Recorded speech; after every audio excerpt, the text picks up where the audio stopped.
stop down by some brick and mortar store for any inexpensive item that I've purchased there before. Now I value local business, but their prices are too high.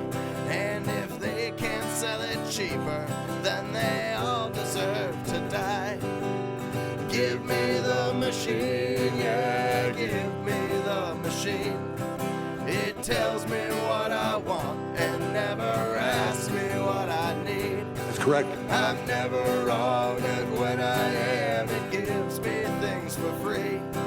My fellow man can go to hell, just give me the machine. I don't know any physics or how chemicals react. I have no information, so don't bother me with facts. Just tell me what I want to know and go about your day. If you can't do your job, I guess I'll just be on my way. Give me the machine, yeah, give me the machine. It tells me what I want and never asks me what I need. I'm never wrong, but when I am, it gives me things for free. My fellow man can go to hell, just give me the machine. It tracks my every move and maps the patterns of my thoughts. It can half predict the future based on random crap I bought. That's correct.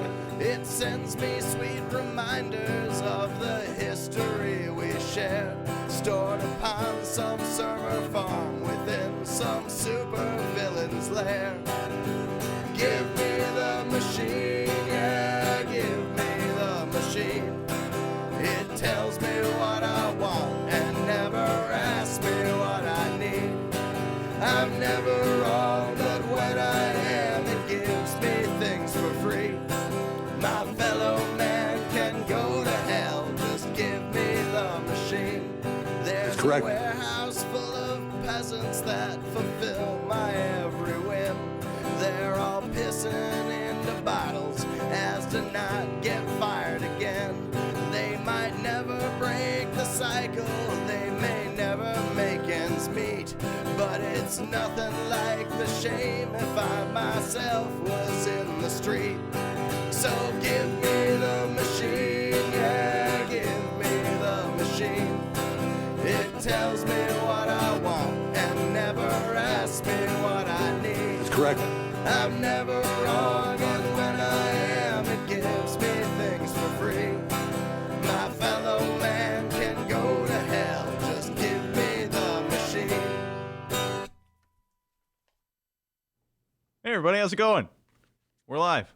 I love that song. Yeah, he's a big fan of that song. That's Daylight Factory. Go check him out and send him a message. Say, hey, we heard your song on the Benny J Show. Oh my God. Let's get him in the studio, man. That'd be awesome.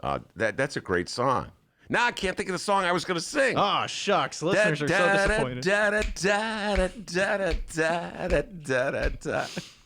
That's a great song, man. The lyrics that's a good song. Yeah. Daylight Factory, you're good with me. Shout out to Daylight Factory. We say it every day now, but if you're in a band or you know someone who's looking to get their music exposed, the Ben Joravsky will expose it. That's right. Oh, yeah. Yeah, absolutely. That's good stuff there, right there. BennyJShow@gmail.com. BennyJShow@gmail.com. We've had people reach out to us, and we got more songs to play. I got to throw it in the playlist, I guess, you know? The Curls, let's not forget our good friend Mick and the Curls. And the Drawers. The Drawers, the band man. that Leonard Goodman's in. Man, Leonard Goodman's show last week is taking off. Leonard, thanks for coming on, man. Oh, well, KMA Barry says, I think it's a great song, but I hate it as a show opener. I know. Okay. It is a great song. All right, man. You're gonna get your wish. You're gonna get a new song as a show opener, which get these golden pipes going. And actually, we had a gentleman reach out to us. Mike is his name. He's got a pretty funny name on Twitter. Mike got death threats, so took my last name down. Is his name.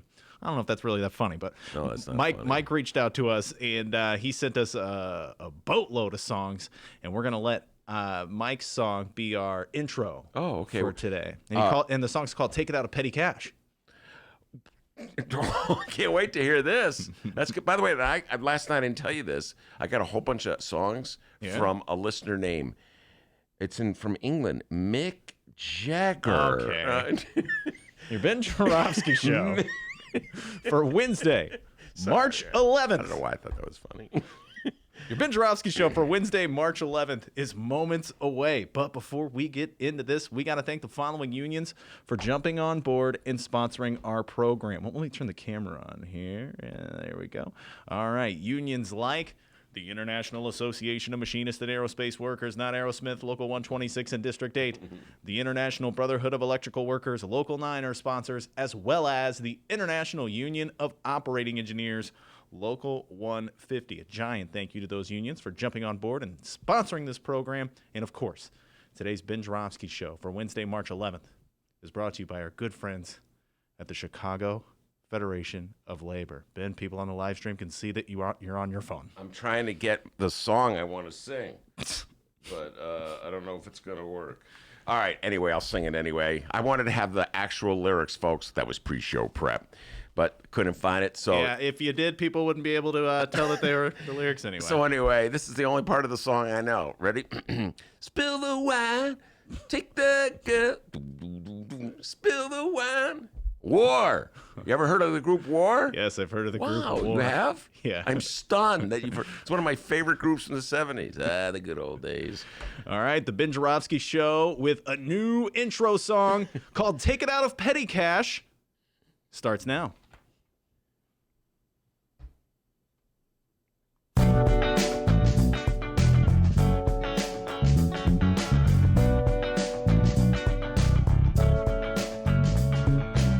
It is Wednesday, March 11th, and live from the Chicago Sun-Times Chicago Reader Studio on Racine Avenue, this is the Ben Joravsky Show.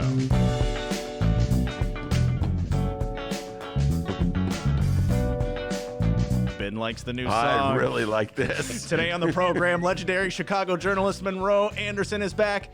Senator Robert Peters makes his return, and we welcome Hilesh Patel from the Field Foundation. Yeah. And now your host, Chicago Reader columnist Ben Joravsky. Hello, everybody. Ben Joravsky here. We're calling this Socialism Wednesday. And here's why. By the way, I love that song. Who was that from? Mike. Mike, you're the man.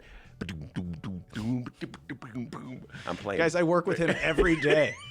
And drives home with me. Jeez. Or takes the train. And I'm like, yo, D. Anyway, tough night for me last night, D. Tough night for me. Yep. Mm-hmm. Before I went to bed, I was reading about the primary. Everybody knows I'm for Bernie. Yep. My man Bernie Sanders took it on the chin. All right, all you Joey B fans out there, big night for you. So, I'm always a good sport. Congratulations. Your guy won, I don't know, 3, 4, I can't remember how many. It's too painful to count. The big one was Michigan. He won. Every state with an M in it. Biden won. Maine, no, not Maine. Well, he won Maine last time, but Mississippi, Missouri, Michigan. Bernie won North Dakota. All right, North Dakota, Fargo. Woo! Anyway, rough night. So I went to bed. I was tired. And guess what, D? Woke up at about 4:30, 4:15, something like that. Wow. I know, because I was having a dream. Hence the song, Spill the Wine, because that's like a really dreamy type song. Spill the wine. I just woke up. And I was having this nightmare where I had coronavirus. All right, that was my Holy nightmare. Cow. We talk about it so much. I thought I had it. So I went downstairs, took a drink of water, did testing. Did I have fever? No. Did I have a sore throat? No. Then there's this other test somebody told me about where you're supposed to hold your breath for 10 counts. Have you heard about this one? No. Okay, it goes like this. Oh, this is great podcasting right here. Excellent. 10, baby. I did it. Okay? Whew. The moment I don't have it. Or maybe I have it and it's dormant and it's going to come back. That's like in Hunters. It's right out of Hunters. There's this thing in it all comes back to Hunters on the Ben Joravsky So today show. I've been doing this 10 count thing a lot. Kind of weird. The weirdness of me. Like today when I was walking up the stairs coming to the Bright One, the stairs they got, D? It's a lot of stairs. Yes, the stairs. I'm doing it and as I'm walking up the stairs, I'm like, I'm short of breath. I could have it. And I'm like, oh, wait a minute. I'm walking upstairs. That could play a role. Anyway, there I was. It was 4:30. I go downstairs. I have a drink of water. Suddenly I'm wide awake. I do a little reading. I'm reading a great book. I say, all right, now it's about time to go to bed. What do I hear? Thump.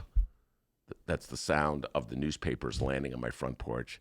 Big mistake what followed next day. I go, I'll just take a look and see what the headlines are. Yep, another hour. There I am reading articles in the newspaper now it's about 5:45 in the morning.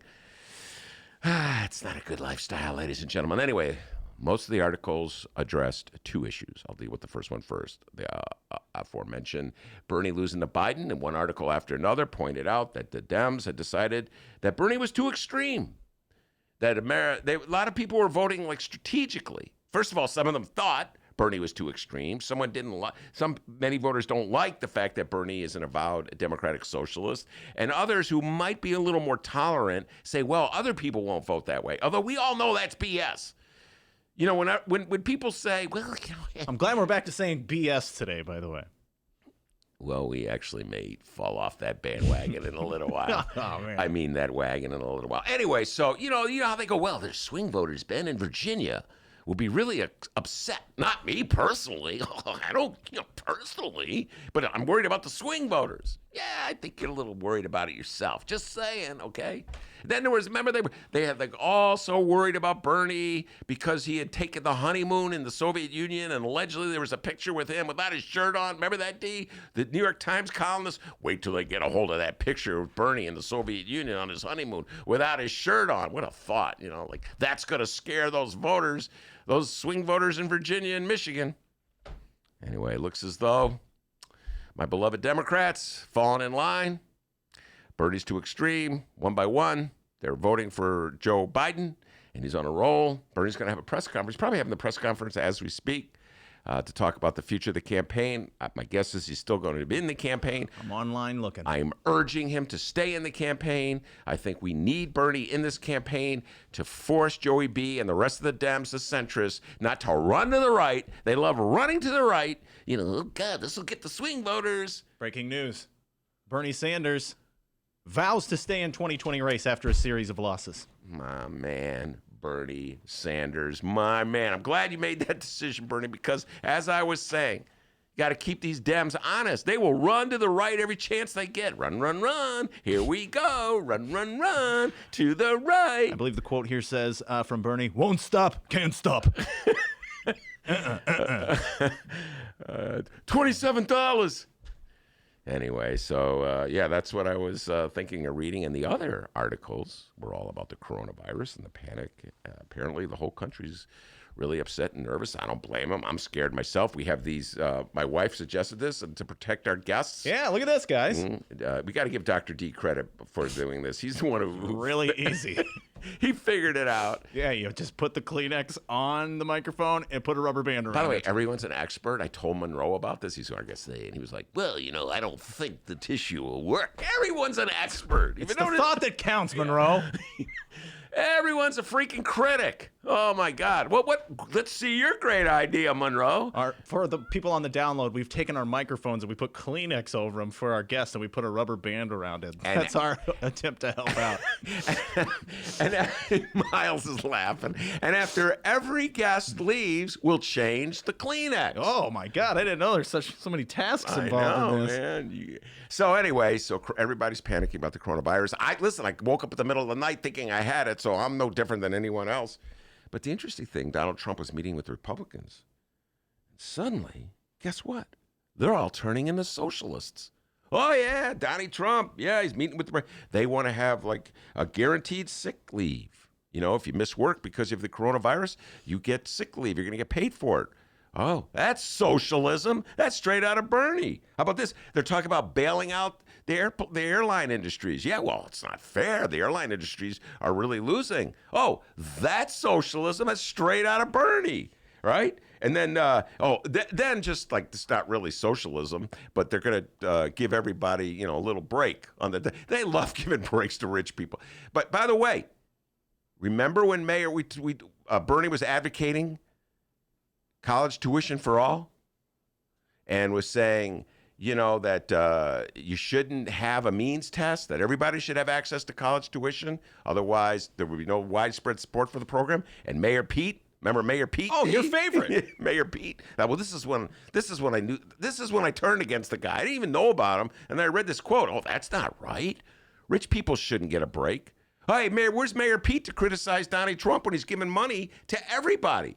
It's not a means-tested handout. It's not just like broke people like me and Dennis are getting the money. Everybody's getting the money. Isn't that interesting, D? Socialism for rich people. Come on, Mayor Pete. Speak out.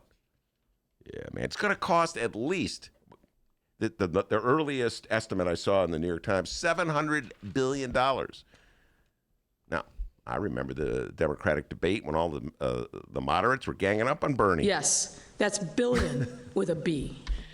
Thank you, Mayor Lori. I remember Amy Klobuchar. Remember her, D? Who? Oh, yeah. Didn't you, weren't you for a while drinking the Amy Kool-Aid? No. Never. No. I remember Mayor Pete, Joey B., Joe Biden, all of them. Oh, that's too expensive. We can't afford that. We have to be responsible. Yeah, they just $700 billion. Oh, so much responsibility. Open window, throw out. And they're all going to go, oh, Ben, we have to be compassionate in this time of desperation. Yeah.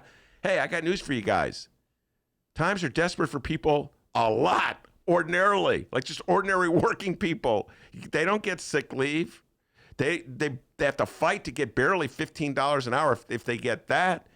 They don't get health care in many jobs. We don't have a national health care plan.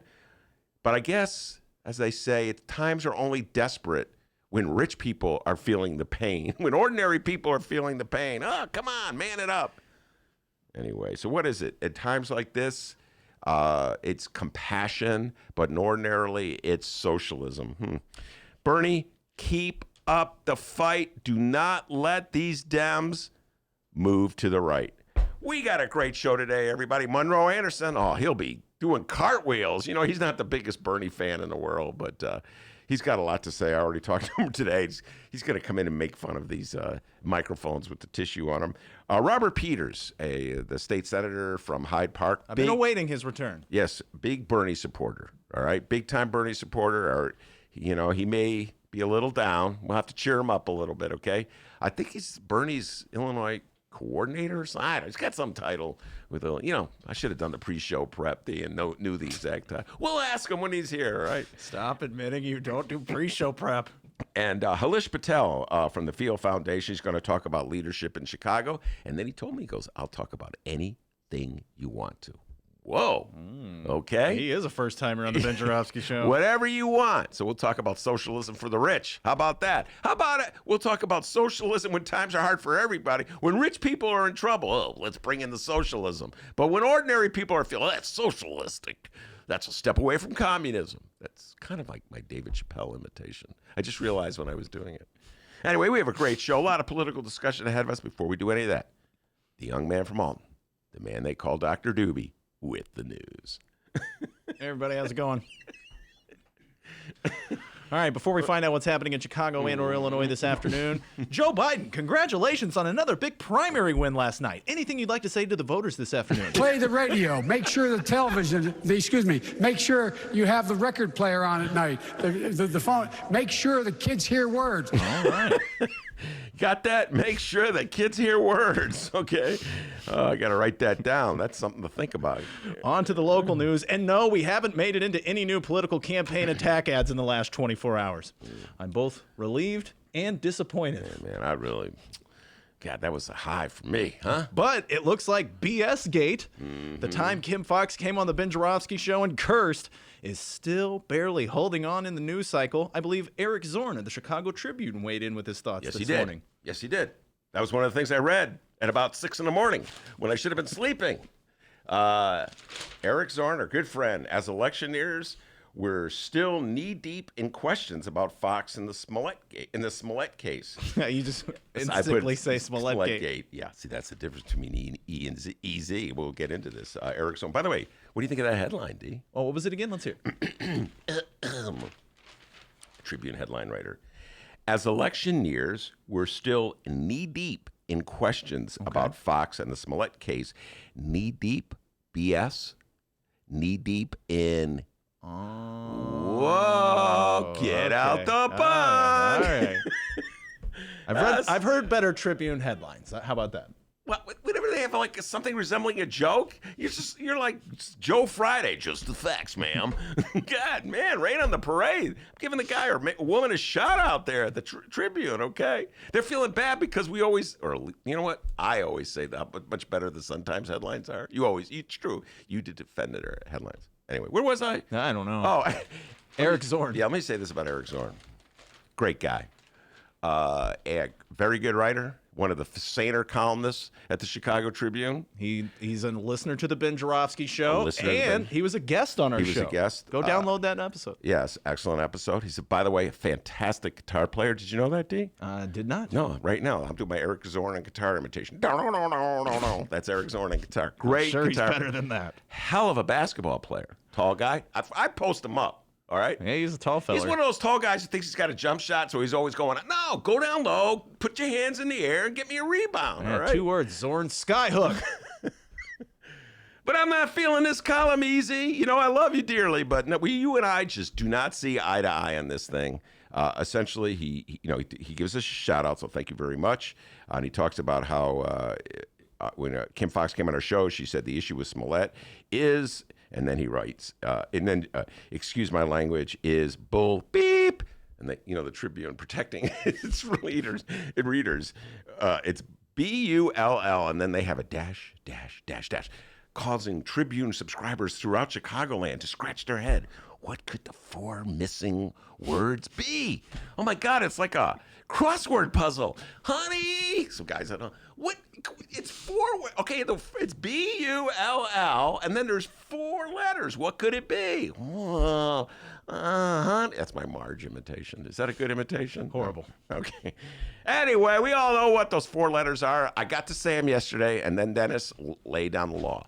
All right. This is actually what happened, folks. Yesterday, you spent a lot of time talking about the Bulls. No Bulls talk. All right? But I go, oh, come on, man. Kobe White got to start last night. No talk about the Bulls. And don't swear. You mean I can't say bull beep? Nope. So I'm going to be like the Tribune. Bull beep, beep, beep, beep. Wonder what it could be. Anyway. Or just say BS. Oh, yeah, I could say Good Lord. I never thought of that. Anyway, Eric's position is that it's a serious issue. As he says it, what did he say? I got to give him credit. Give the devil his due. Where we go?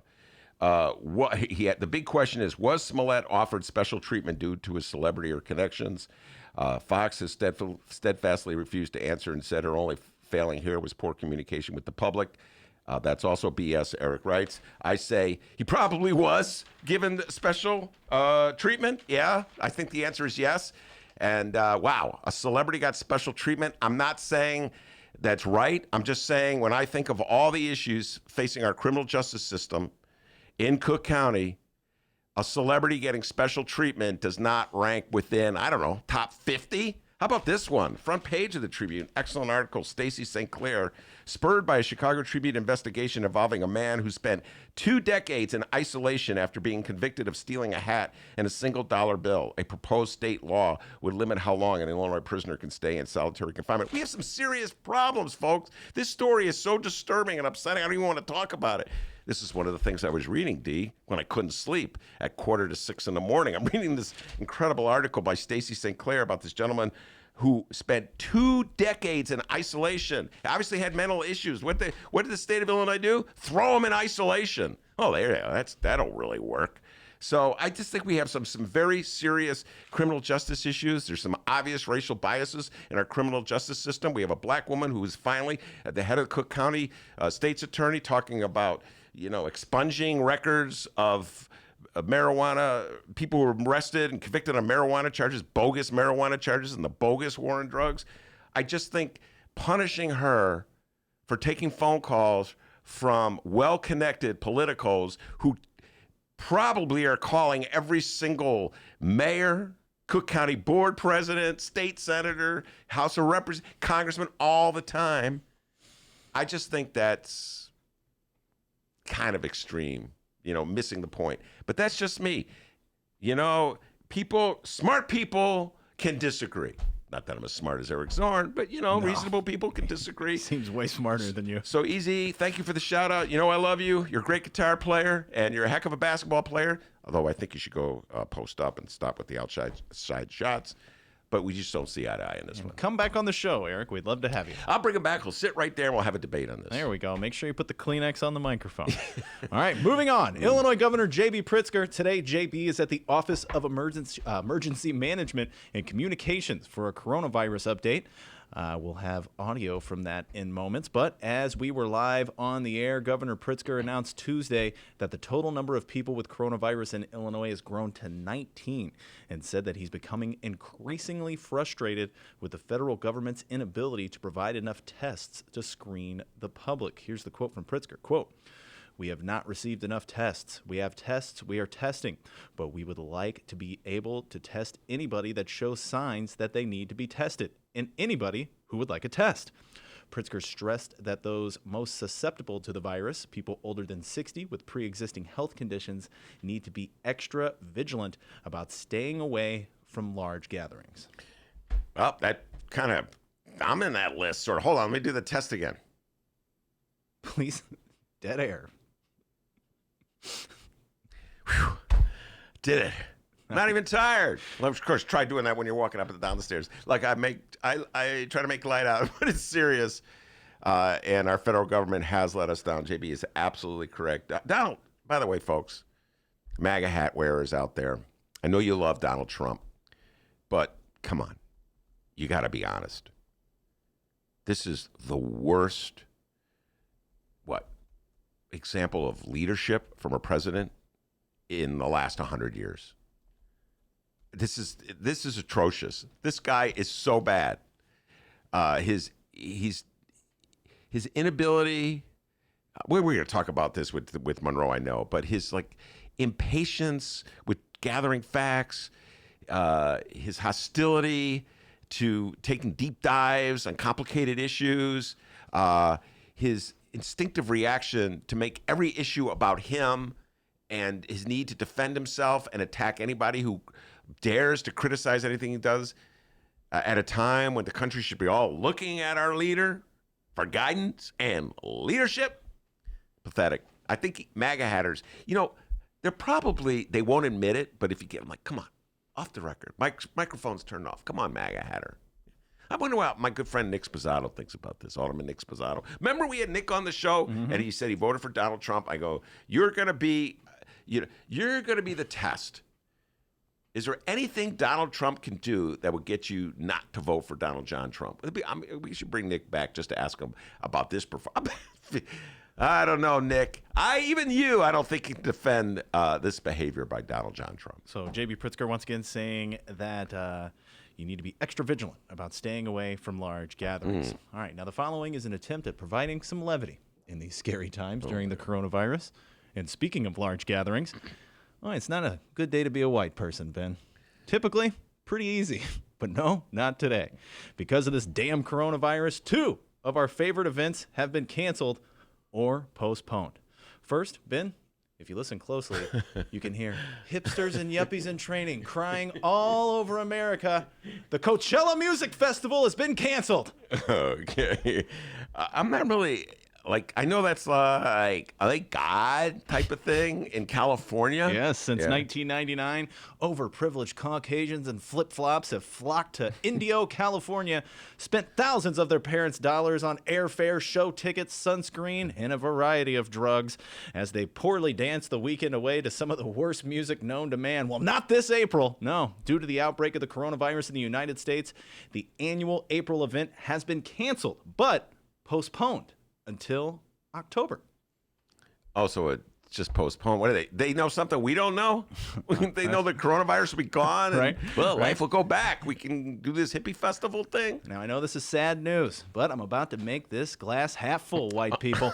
Okay. Think about this. Yeah. With Coachella now happening in October, we can now add that other annoying thing that us Caucasian adults do in October to the Coachella music experience. Dress up for Halloween. That's correct. A lot of people dress up for Halloween besides white people. It's a Big white people think. Next, the Chicago tradition has been postponed due to the coronavirus. The St. Patrick's Day Parade. White people, I know. Our day to get loaded on booze, act like a moron in public, and pick fights with people for no apparent reason has been taken away from us. The following comes from the Chicago Sun-Times, Stefano Esposito, and the one and only Fran the Woe Man Spielman. 3, count them 3, large St. Patrick's Day parades in Chicago will not step off this weekend as planned amid concerns about the spread of coronavirus. The mayor's office said that the Chicago St. Patrick's Day Parade, the South Side Irish Parade, and Northwest Irish Parade will be rescheduled. And the dyeing of the Chicago River will also be postponed. All right. Well, this gives me an opportunity to play one of our favorite games here on the Ben Joravsky Show. What is it called? Headline Battle. Isn't that what we call it? Battle of the Headlines. Oh, sorry. Battle of the Headlines. And by the way, I saw, this is the first thing I saw when I was getting the newspapers at whatever ungodly hour in the morning it was. The Tribune didn't really play up this story, so this is their version of the St. Patrick's Day headline, D, all right? Pritzker questions whether St. Pat's events should go on. That's their headline, all right? Meanwhile, my beloved bright one. Home delivered as always? Home delivered as always. Yes, I pay for a subscription, folks. 3 newspapers. You're welcome, newspapers. Here we go. Bane on our parades. That's a pun. I know. Rain on our parades, and bane, the bane of our existence. It's like, you know, the cause of some great distress or something like that. The bane of our existence. Bane on our parades. Let me just say this. There's some headline writer at the Chicago Sun-Times, man or woman, I'm not quite sure, is smoking some reefer, man. Let's just say it's a he. Let's say it's a she. She goes outside in the parking lot. Oh, man, let's see.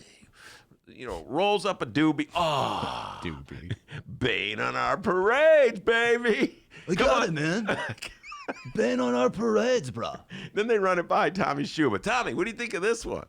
Bane on our parades. Oh, sounds good. And that's it. So what do you think, D? Come on. I don't like it. I don't like it. He's tough, man. Bane on our parades. I went to a community college. That one goes over my head. Well, you get rain on our parades. I get that. Okay, so then you have to know what the word bane means. Yeah, it's like, yeah. I like it sometimes, guy, all right, or woman, whoever writes these headlines. It's stoner. Let's All ask right. Romana, who wrote that headline. Here's the mayor earlier this morning. Announcing that out of an abundance of caution, Chicago is postponing this year's St. Patrick's Day Parade and the river dyeing event downtown, as well as our St. Patrick's Day parades on our northwest and south sides. As you might imagine, this was not an easy decision, and we don't take it lightly, but we have been in discussions with the parade organizers, and we were mindful of the impact that this event has on our city and our communities. Nonetheless, like cities across the nation, we concluded that having a parade at this time posed unnecessary risk to the public's health. I want to remind Chicagoans that everyone has a role to play in keeping our city safe and healthy. While it's safe to continue to go about your daily lives, please remember to be smart, be responsible, and use common sense. Yeah, I can't argue with anything she said. You know, we are joking about it, but it is kind of scary. That's why I woke up at 4:15. Yeah. By the way, hold on. Please stop this bit. We're still here. Did Didn't it. lose us. Did it. Kind of. I don't even know. I can't remember who told me that. It's probably not even true, but anyway, I'm washing my hands like crazy, dude. The governor was at this press conference as well. Here's JB. Wait, hold on. Uh-oh. Oh, yeah, this is it. We as elected leaders can't take any chances with the health of our residents. Because of what we've seen nationally and across the world of the increased risk of large gatherings, this was the right call. Now that we've reached the stage where we're seeing regular new coronavirus cases reflecting additional spread within our communities, we have to make every effort to minimize further spread as best we can. To the extent there is confusion that has been stoked out in the public, it has been brought on by the White House, if you ask me. The president clearly has been downplaying this. This is a very serious matter. We need to take it seriously all across this country and especially in this city and this state. And we are, and we're doing everything we can. And frankly, I've had to ignore much of what's coming out of the president's mouth and make sure that we're focusing on what the experts are telling us to make sure that the public knows. Yeah, here's some of the president's quotes on this from today's paper. I'm not even going to do it as a Trump imitation because I have my imitation sucks. Just stay calm. It will go away. Just stay calm. It will go away. Well, okay, there's our president. The consumer is ready, and the consumer is so powerful in our country with what we've done with tax cuts and regulation cuts and all of these things. The consumer has never been in a better position than they are right now. So a lot of good things are going to happen. That's President Trump dealing with this health crisis, talking about the consumer is ready and the consumer is so powerful. And what we've done with tax cuts and regulation cuts, giving himself credit, making it all about himself, and talking like the consumer is ready. That's it. His number one concern is making sure that people go out to stores and buy stuff right now, as opposed to, providing information about how we might protect ourselves. Things like that, so we don't wake up at 4:15 in the morning and think we have coronavirus. Monroe Anderson has entered the building. And he's really impressed with the protections we put on our microphones. So anyway, I'm with you, J.B. Pritzker. I like J.B. Pritzker, D. You know that. I didn't vote for him, but I like him. All right, everybody, so that's what's going on locally. We will keep you posted on these stories as today's program rolls right along.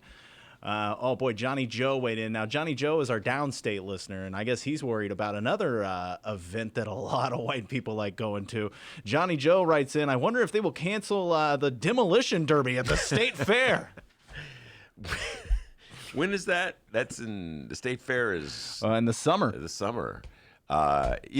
Let's hope it's gone by that. Monroe just brought his own little hand something or other, whatever. It's called sanitizer. Oh, sanitizer. Jesus Christ. All right, we're ending this segment. We'll be right back.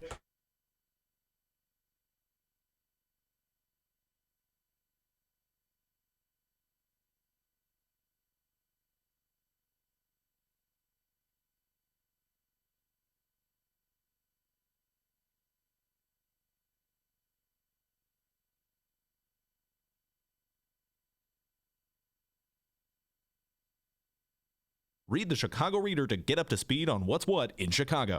Culture, food, arts and entertainment, weekly concert listings, weekly event listings, the environment, travel. I can continue, but you get the point. And for all of you Chicago political junkies, raw weekly columns on real city politics from Maya Dukmasova and our very own Ben Joravsky. The Chicago Reader, free to the public in newsstands throughout the city and online at chicagoreader.com. Read it now and be a more informed Chicagoan.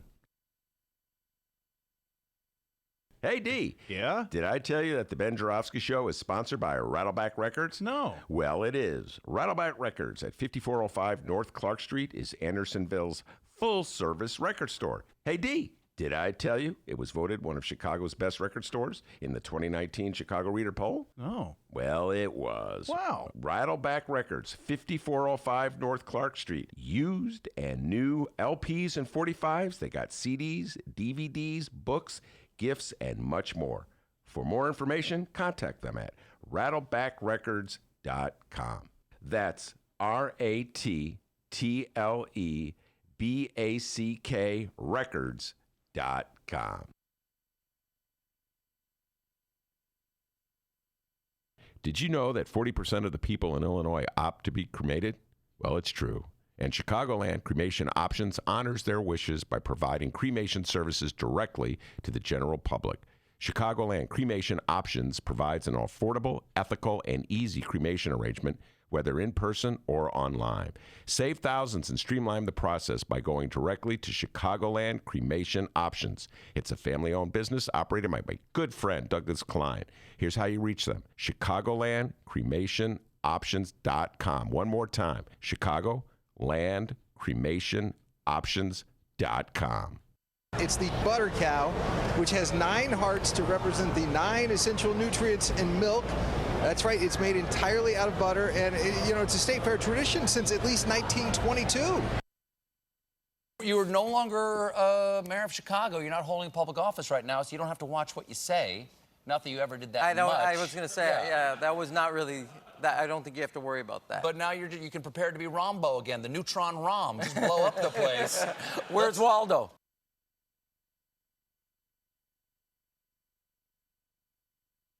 Ben, stop touching your face. Welcome back to the Ben Joravsky Show, live from the Chicago Sun-Times. Hold on, I got to do that breath thing. Please, no. People on the live stream chat are like, worst bit ever. That is the comic store guy, right? That's correct. Oh, thank you. Dennis does the best comic store guy from The Simpsons. Best bit ever. For the love of God, focus. Monroe, thank you. You're welcome for the protection that we've given you. Coronavirus ain't gonna get me. This napkin is gonna save me. You're welcome. You're welcome. It's a tissue, not a napkin. Oh, a tissue, okay. And a Kleenex, perhaps. So yeah, man, you're rubbing up your hands with all that. Now, when I left the house, Joyce told me, don't shake hands with anybody. Yes. And she also said, don't kiss you. And so Good idea. So I told her, I said, okay, I'll tell her I love him, but not today. Yeah, just say you love me. By the way, Robert Peters has entered the room. We might just have the two guests sit down together. Monroe, long-time journalist, everybody knows, comes to the show every Wednesday, is... let's put it this way, more of the Biden persuasion, or he's going to deny? More of the winning persuasion. Robert Peters, state senator from Hyde Park, inherited the office once held by Kwame Raoul, and a certain politician named Barack Obama is more of the Bernie persuasion. Yeah, have a seat, Robert. Come on in, man. You got here early. Guys, don't shake hands, just bump. Right, oh, exactly. Elbow bump. Right, exactly, right. Robert, look at this protection at the Ben Joravsky Show. Look at this, it's classic. We're looking out for you, buddy. Anyway, so Robert Peters, first of all, welcome to the show. I know you weren't expecting to come on so early, but what the hell? You're in here. Let's bring you on. I'm here. And this man is a legend. I don't know if you ever met him before. The great Monroe Anderson, an old friend of mine, comes on every Wednesday. Usually we talk Trump, and Trump. In fact, just to give you, let's see what Monroe had to say in today's Facebook. Is the handwriting on the wall? This is Monroe writing on Facebook. Should Sanders call it quits and work towards uniting the party to assure a blue tsunami in November? Will his supporters come out in full force for Biden? If not, does that give Trump a fighting chance at continuing to destroy America? Already blaming the Bernie people, Robert. I just wanted to see that. Doesn't seem like the best organizing tactic. Yeah, right. Yeah, hurry! Shut up and vote for our guy. Just the facts. Nothing but the facts. And what about the Trump campaign smear about Biden being senile? Yeah, really funny coming from Trump. Good God. Right. I know. And by the way, my position is, and we'll get Robert's thoughts on this. Public does not care about senility in its public officials. I say that in part because we elected Mayor Daley for how many years? Nobody knew what he was saying. We had Ronald Reagan.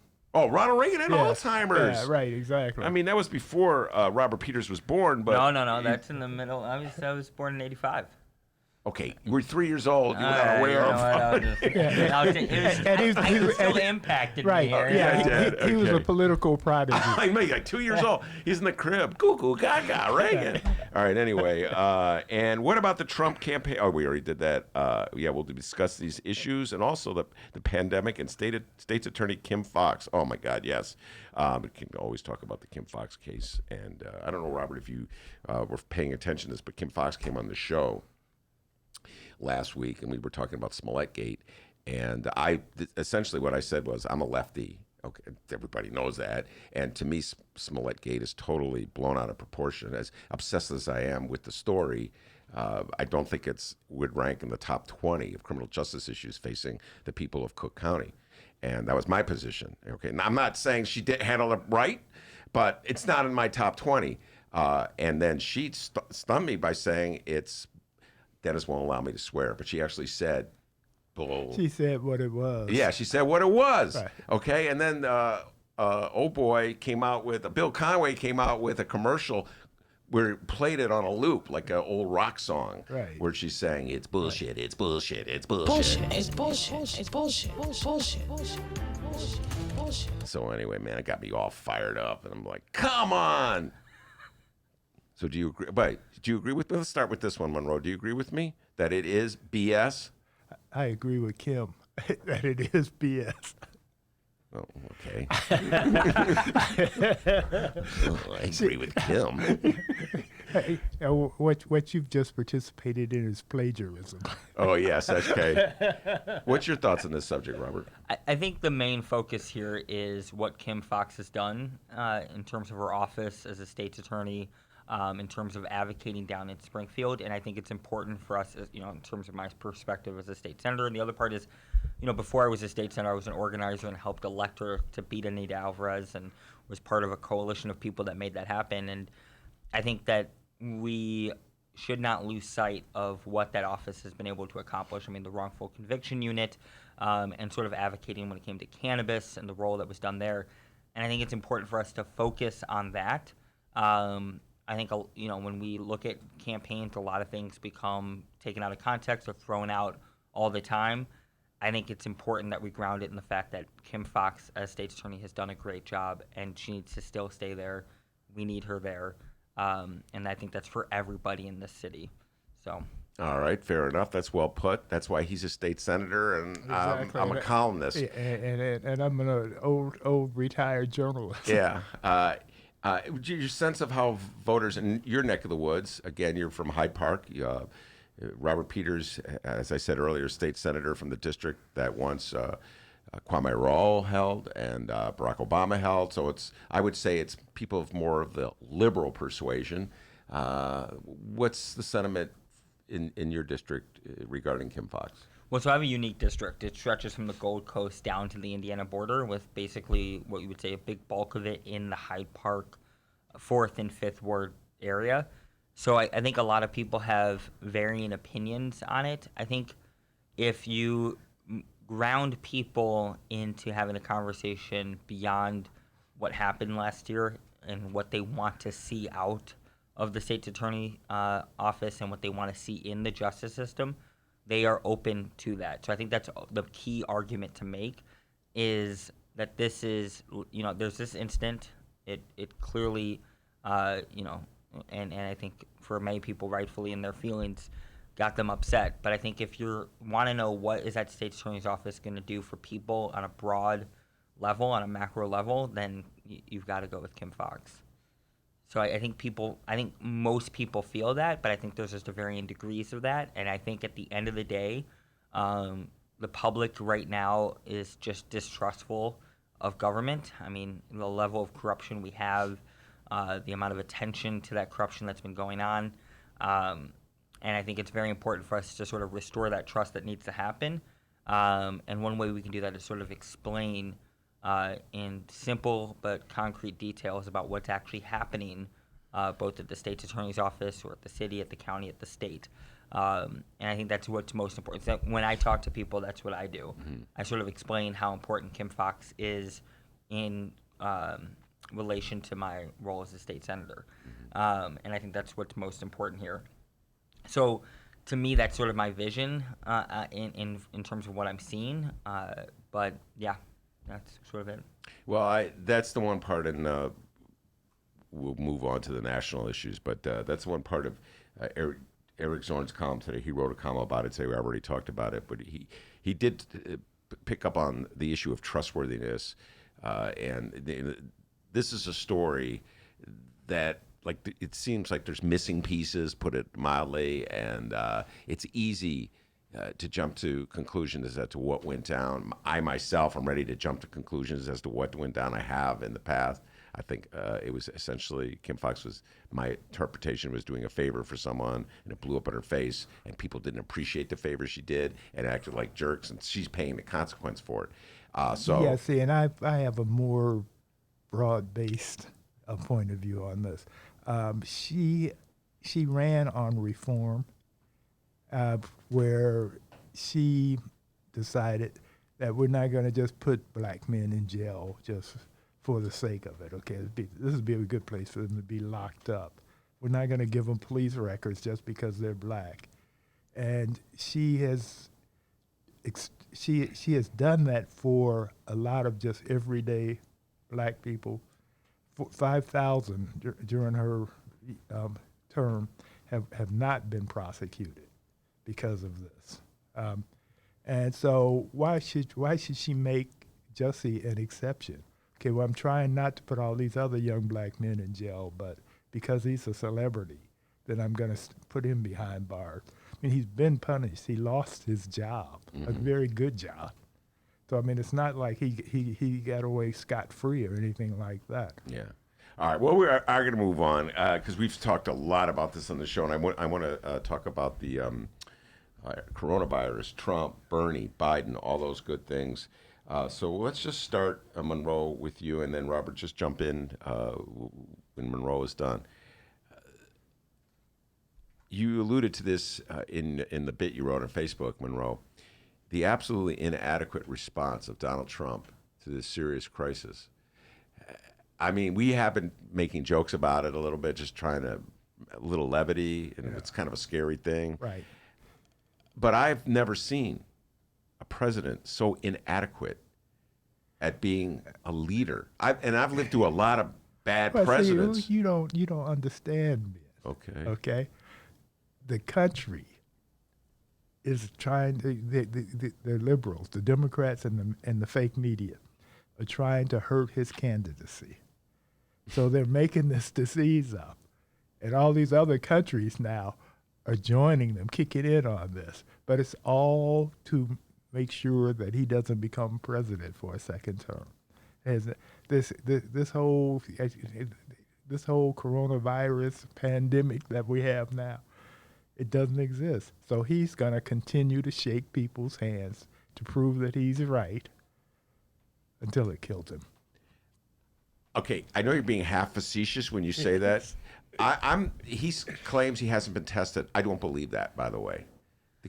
I mean, I don't know if he has or hasn't. The level of selfishness of Donald Trump means that it's hard to know anything that he's saying and trust it. Right. And that every action he's taking is not about anybody but Donald Trump. And I think when we look at the response we've had as a country, it's been absolutely appalling and disgusting because it's built around the ego of a president who only thinks about himself all the time, who seems like he doesn't even want the job. So therefore, he's almost nihilistic about it at the same time. And of course, that just whittles down to everybody else on the ground being impacted by this one man's extreme selfishness around a crisis, because he's also done things where he's bailing out industries, very harmful industries, in order to prop up the economy, which is, of course, not going to be a long-term prop up of the economy.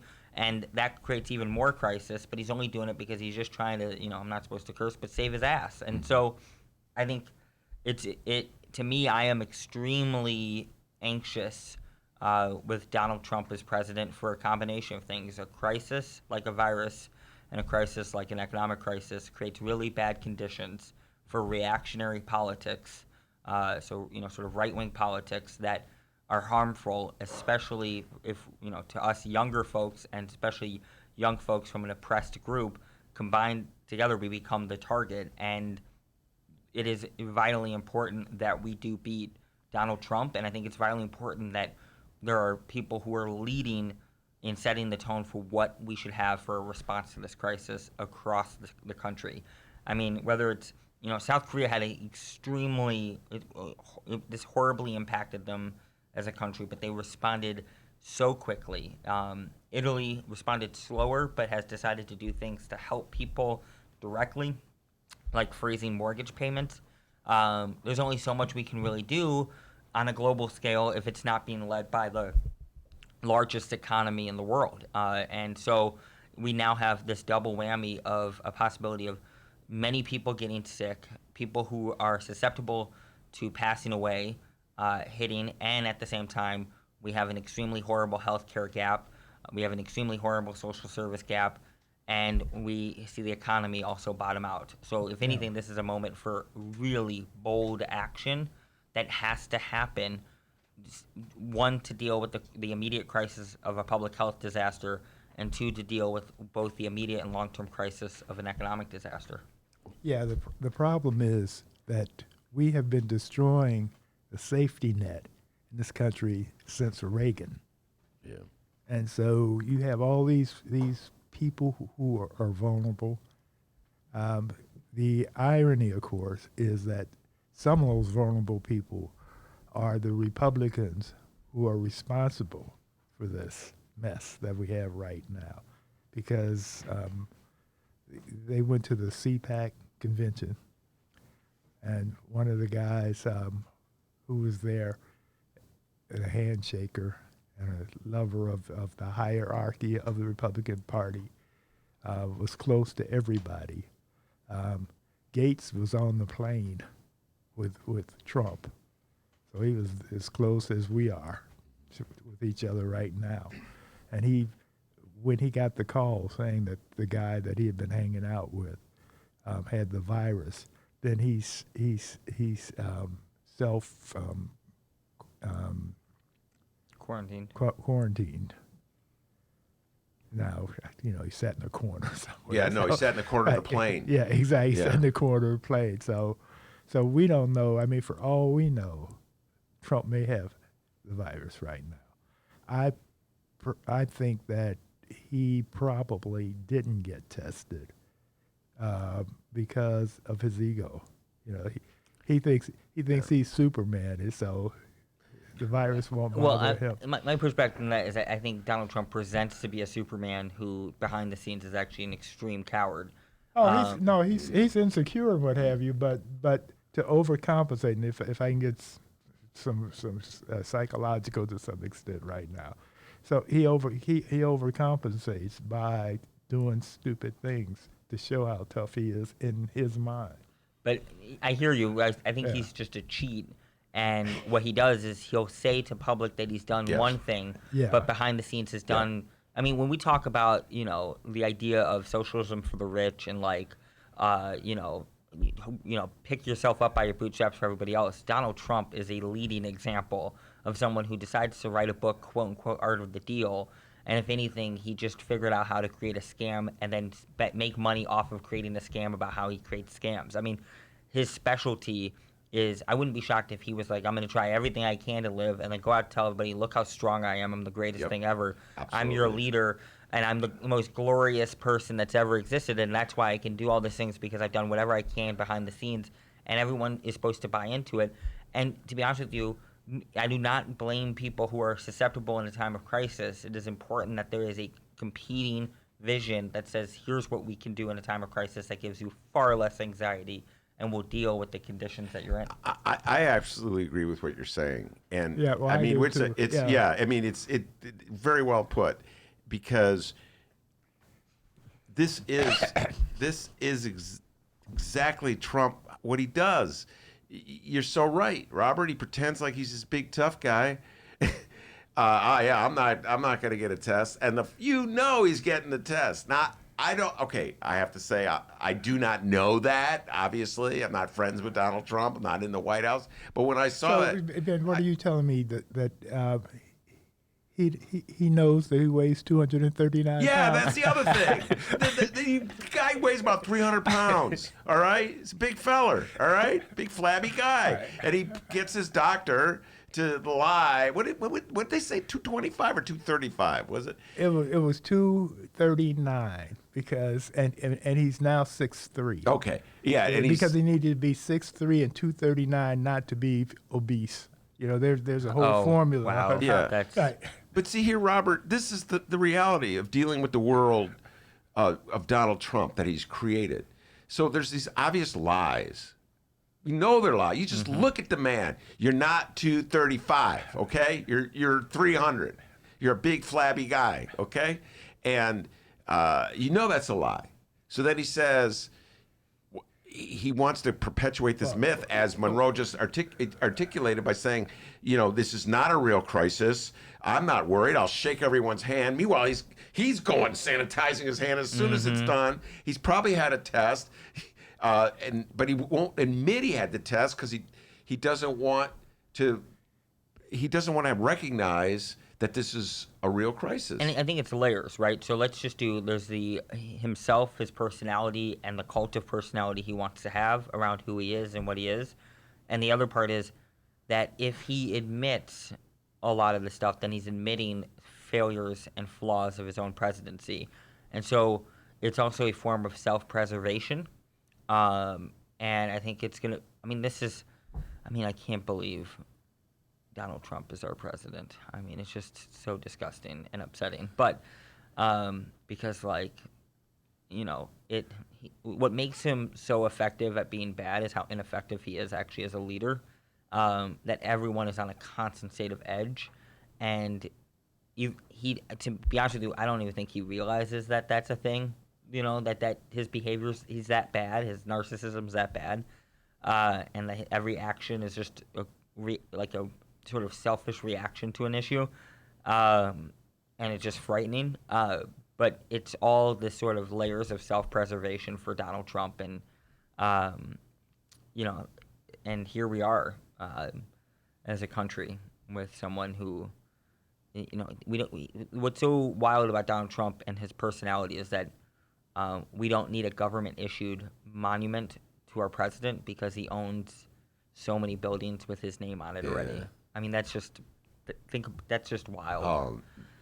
It still upsets me to no end, Monroe, whenever we go by that tower in downtown Chicago. Somehow the leadership of this Chicago, I know, okay, we talked about how Smollett Gate's not even in the top 20 of criminal justice issues. So the fact that Donald Trump manipulated the system that we have here in Chicago, giving campaign contributions to Mayor Rahm Emanuel, hiring Ed Burke as his property tax lawyer, playing the game, right? Playing the Democratic Party, mainstream Democratic Party game to a T. So they put that big old sign up there. I know that's not in the top 20 of horrific examples of our corrupt, dysfunctional system at its worst, but it really rubs me the wrong way. I got to tell you. And I think of that as it's not just Chicago. I think that is that stuff like that is an example, to go back to Reagan, of a post-Reagan economic, social, and political system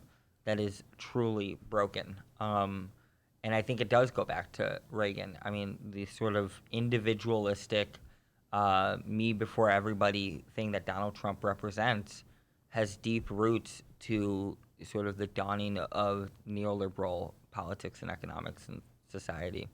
And then the sort of birth of Donald Trump, the politician, is a response to the breakdown of that political, economic, and social consensus. Wow, if you really want to get me nerdy on here, I just got it. Right. Nobody understands what I'm talking about. Right. This is a dissertation by Senator Robert Peters. Thank you very much. If you want me to be a stereotype of Hyde Park, here it is. Yeah, right. Yeah, no, and I know that you're Bernie's state rep. I'm a state senator, and I do I'm talking support about Bernie. you work for You represented. You represent Bernie. I stumbled on your candidate. exact title. What is your exact title? Well, I mean, I think I'm either a co-chair of the state. I think I would just say I'm a big Bernie supporter. Yeah. That's good enough. Okay. All right. This is what I think. I think that just like Goldwater's loss launched the modern right-wing movement, I think Bernie is in the process of doing that right now. I don't think he's going to be president. I think Biden's going to be president. But I think that in the long run, Bernie will win out because his ideas will grow. And I they will don't be disagree with that. implemented. Well, all right. I don't disagree with the idea that what Bernie is building is a longer-term movement and a long-term movement. Yeah. I think the fear is, I want to defeat Trump, and so if Biden's the nominee, then we have to do whatever we can to defeat Trump. Right. The risk is that we have to ensure that Biden actually addresses the needs of people, or what we can have is someone come after Biden who is more effective at hurting us than Trump. And that is a thing we need to be very careful of. Yeah. Biden's been around a long time, and my perspective on him is he's a politician, so he goes with the times. You know, wherever we were at any given time, he was there responding to the people. So I think he has been set up by Bernie to be responsible.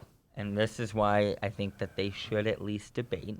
Yes. Oh, yeah, no, I think they no, should right, debate. exactly. No, they should. Yeah, Yeah. you're right. Yeah. All right, this is a perfect point to take a break, and we'll come back, and we're going to take the deep dive in this.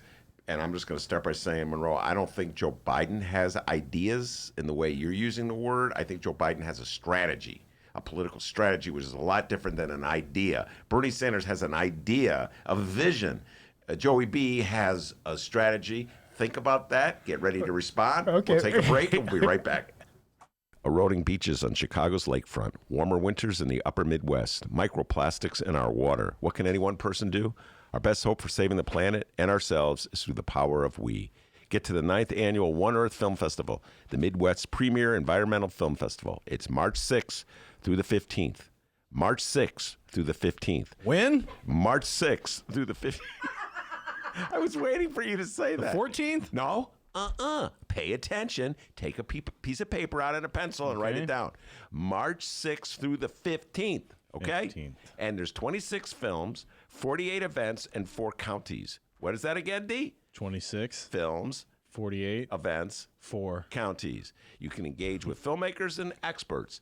Venues include Tesla Gold Coast, Loyola University, Plant Chicago, Old St. Patrick's Church, Chicago Cultural Center, Lake Theater in Oak Park, and much more. Go to oneearthfilmfest.org. What is that, D? OneEarthFilmFest.org. One more time. OneEarthFilmFest.org. God, are you good? That's correct. Hey, everybody. What you're about to hear are the piano stylings of Jeff Manuel. Man, listen to Jeff go. Jeff Manuel has been playing piano around Chicago for years. He's played for conventions, for celebrities, played in basement bars with blues bands. He's played at prestigious social clubs, fine restaurants, and in the intimacy of private homes. Book Jeff Manuel at jeffemanuelpianist.com. Don't worry, I'll spell his name at the end of this commercial. You know what Chicago Magazine said? They said that Jeff Manuel is, quote, as comfortable with Chopin as he is with Cole Porter. He's excellent and his performance is joyous. He offers an elegant stream of compositions and interpretations that entertains the mind but won't hurt the ears. To hear more of Jeff Manuel's work and to book Jeff for your next event, go to jeffmanuelpianist.com. I'm going to spell it out for you, people. J-E-F-F. M as in Mary, A, N as in Nancy, UELPIANIST.com. Take it away, Jeff Manuel.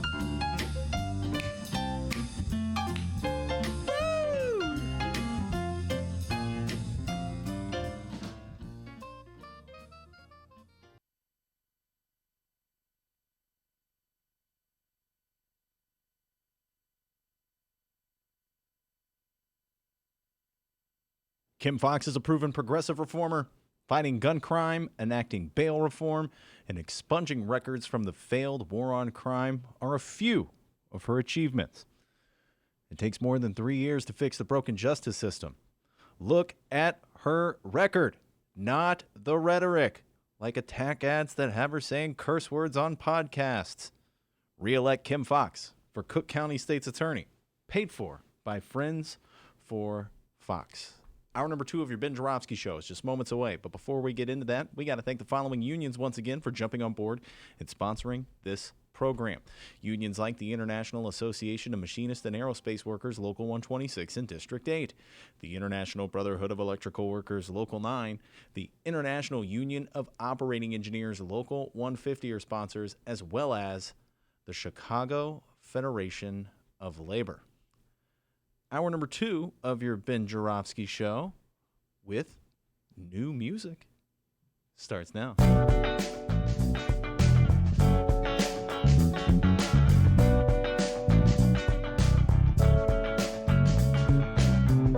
It is Wednesday, March 11th, And live from the Chicago Sun-Times Chicago Reader Studio on Racine Avenue, this is The Ben Joravsky Show.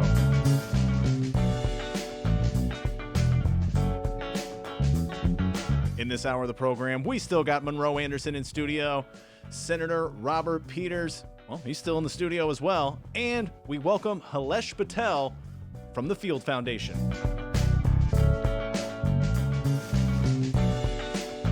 And now your host, Chicago Reader columnist, Ben Joravsky. About a week or so ago, everybody who listens to the show knows this. We got a cease and desist letter, Robert Peters, from somebody who had the rights to the music we had been playing. So ever since then, I don't think it was the music. I think it was that we were playing like minutes of audio from ABC. Fair enough. We jumped to the conclusion. Yeah, because Rom. Oh, yeah. Don't get me started on that. More than Rom. Robert Peters, don't get me started. I think you're starting. George Stephanopoulos, the George Stephanopoulos show on ABC. Oh, Monroe's going to take issue with me on this one. He thought it would be a good idea to have Chris Christie and Rahm Emanuel on it, the enlightened leaders to discuss what the Democratic Party should do. Why any Democrat would listen to either one of those two clowns? Well, Christie's representing Trump, and there's the lady who represents Trump. I watched this freaking thing. There was Christie and is quite like the moderate Republican. Rahm's the liberal. Then there's a woman, I forget her name, who's just out there for Trump. She probably has a MAGA hat on. Right. And then the fourth person is like the lefty. That's the one for me, okay? And then, all right. My Sunday services, I don't go to church. I watch CBS Sunday Morning. I watch Meet the Press. I watch George Stephanopoulos. That's my Sunday morning. All right, well, for years. That brainwashing of Chris Christie and Rahm Emanuel, it worked. I know the players. They did panic the Democrats into voting for Joey B. But the point is, we were playing clips and then making fun of Rahm. And so maybe that's why we got the cease and desist letter. But anyway, we got new music. We asked our listeners if they'd be so kind, send in some original music, and I love that piece. That was from Mike. If you're in a band or you make music and you're looking to get some exposure for your music, be like Mike. And a lot of the people, that was pretty fun. I thought of that right when I said it. Like, that's a commercial. Right. Yeah. No, but seriously, be like those people and send us your music, and don't sue us. Yeah, don't sue us. Okay, now let me suggest something to you. You had Billy Branch on. Yes, sir. Billy Branch's music is the Dick Cave Show's music. Yes, I do. That's that station that fired me. And you could ask Billy. I would be surprised if you asked Billy to do something.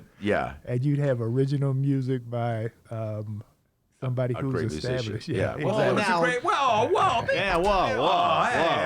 That was good. We love our music that has been sent to us. All right, Robert Peters. I'm trying my best to be a good sport about Joe Biden winning, because I was for Bernie. Everybody knows that. And I will vote for Bernie next Tuesday. I still get to vote for the guy, right? Same. Okay.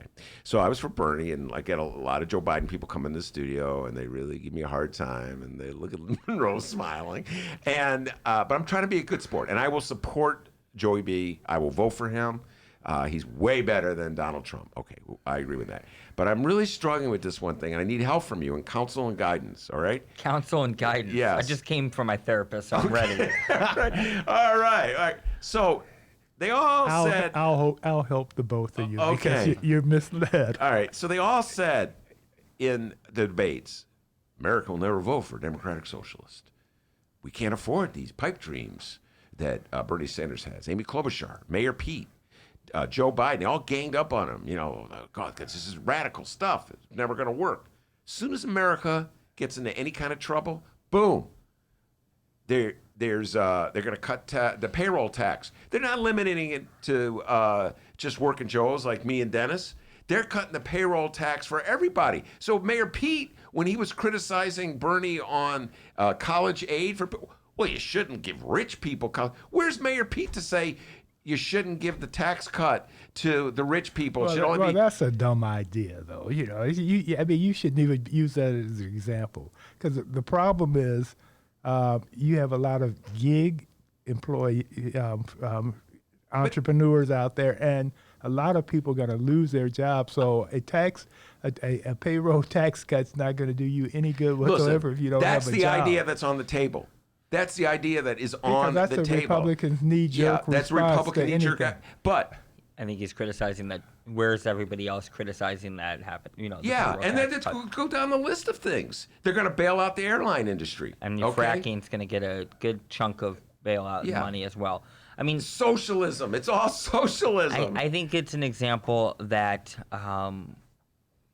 again, our economy was propped up on the government essentially funding certain enterprise while making everybody else have to grind it out. And the problem is that it may not actually do anything for the long term of the economy.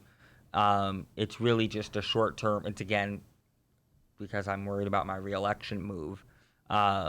And so when we look at the fact that if we go back to the last recession, and I always say that the reason why I'm a state senator is really sort of disappointingly owed to the last recession because I couldn't find a job, and that led me down to politics and organizing. But if we look at it, and the foreclosure crisis, it was the destruction of black wealth, like wiped out black wealth. It was everybody said, get a home, get a home, get a home. And then once the loss of home ownership was gone, a few people got that bailout. And so what we've seen is actually not really any true recovery for most people. And here we are with another, economic disaster waiting. And the response is that the government is allowed to essentially subsidize the rich and wealthy. And if people were pissed for the last decade, they're going to increasingly be pissed about what happens with this. And so yes, we have a system in place where if you're rich, you get a socialized government, and if you're everybody else, you gotta it's gotta be gritty. And why isn't everybody opposed to this? You know what I'm saying? Like, why is this such a weapon when it's used against Bernie Sanders, but then when it's applied to the rest of us, we just accept it? I struggle with this all the time. We had this discussion last week. Yes, okay. Educate me one more time. Exactly. It probably didn't work last week. Exactly. Wait a minute. Wait just 1 second. Uh-oh. Take notes. Okay. I got a pen. And I got paper. Well, my pen is better than your pen. I see, okay. I don't want to touch it. May have coronavirus on it. Oh, my God. So go ahead. Okay. No, the thing is, Bernie is using 1960s language. If he could present the same policies that he's presenting, that young people like him fully embrace, because unlike us, when we came out, there were jobs aplenty. Times have been tough for them. And so socialism is not a scary thing for them at all. But you don't have to call it social. I mean, Bernie doesn't have to call it socialism. He could just talk about what it delivers, why it's needed, etc. And Trump is a whatever works for him. Socialist. I mean, he doesn't have a real political philosophy. It's Trumpism. That's what he's into.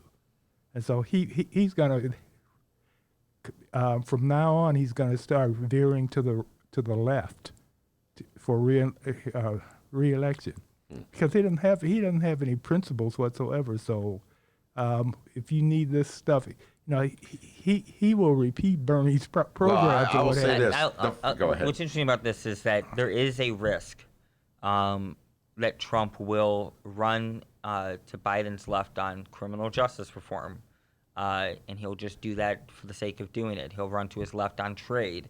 And those are two very dangerous risks for the Democratic Party.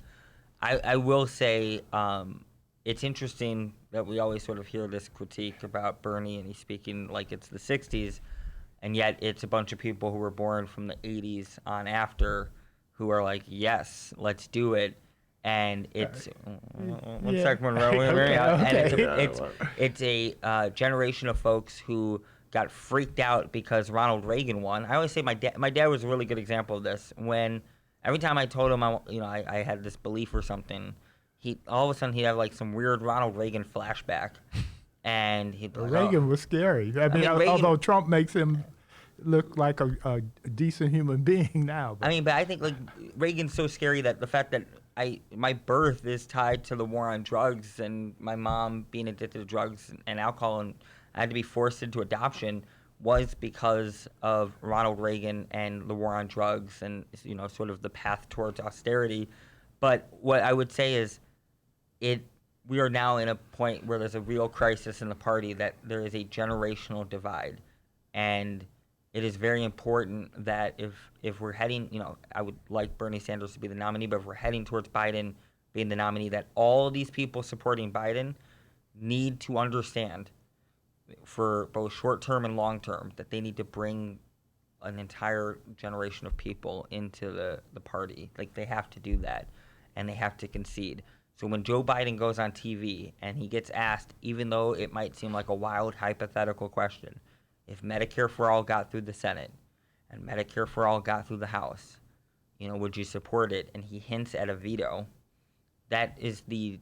Did he do that? Yes, that is the dumbest thing I can think that you would say, because now you're not making the argument that it's politically impossible. Now you're just making the argument that you don't believe in it. Yeah. And yet in every exit poll coming in from every state, even if he's winning, says, do people support a government healthcare system and want to get rid of a private healthcare system? They say yes. So it's clearly like not being in touch with what the electorate want. What essentially the case that Biden is making is not that he is a candidate of ideas, he's the candidate who can beat Trump. And I think the argument that needs to be made is, if he doesn't have ideas and he risks having Donald Trump outdo him on trade and make him have to defend his history on criminal justice issues, it is a very nerve-wracking risk that we just, I think it's the idea of like, we'll go with this person who has flaws that we know compared to what we really don't know what it's like to have a Bernie Sanders as a general election nominee. We really don't. And that's why I said Joe Biden doesn't have ideas. He has a strategy. He has a political strategy, which is sort of replicate what Hillary Clinton did in 2016. Well, he didn't have a strategy. What you have to, let's look back. Let's go back, let's say, 2 weeks. 2 weeks ago, we were writing him off. He won in states where he hadn't campaigned, he didn't have any money, he hadn't run ads, he hadn't done anything. He just won because the party, the voters in the party, the Democratic Party, decided that he was the one for him. No, I think he won because he owes Jim Clyburn his political life. Oh, yeah, right, exactly. I know Clyburn did it. Yes, yeah, Clyburn, he owes him his, like, literally, if you're Jim Clyburn, you should be able to call up Joe Biden any minute and be like, South Carolina needs this, because if that would have been taken off the table, if you look at the polling. Oh, yeah. No. Clyburn lit the fire. Yeah, for sure. Wait, you know what? Monroe talked about this at length a couple weeks ago, but if people missed it, Robert, why don't you just explain what you mean by that? Yeah, so, after Nevada, Bernie's riding high. I think there was maybe a little bit of, there was some overconfidence on what that meant. And I think a day or two after Nevada, Jim Clyburn comes out and says, I support Joe Biden, and goes all in on being supportive for Joe. And if you look at every exit poll, and he's the congressman down in South Carolina, every exit poll, I think 49% of voters said that played a role in their decision making. And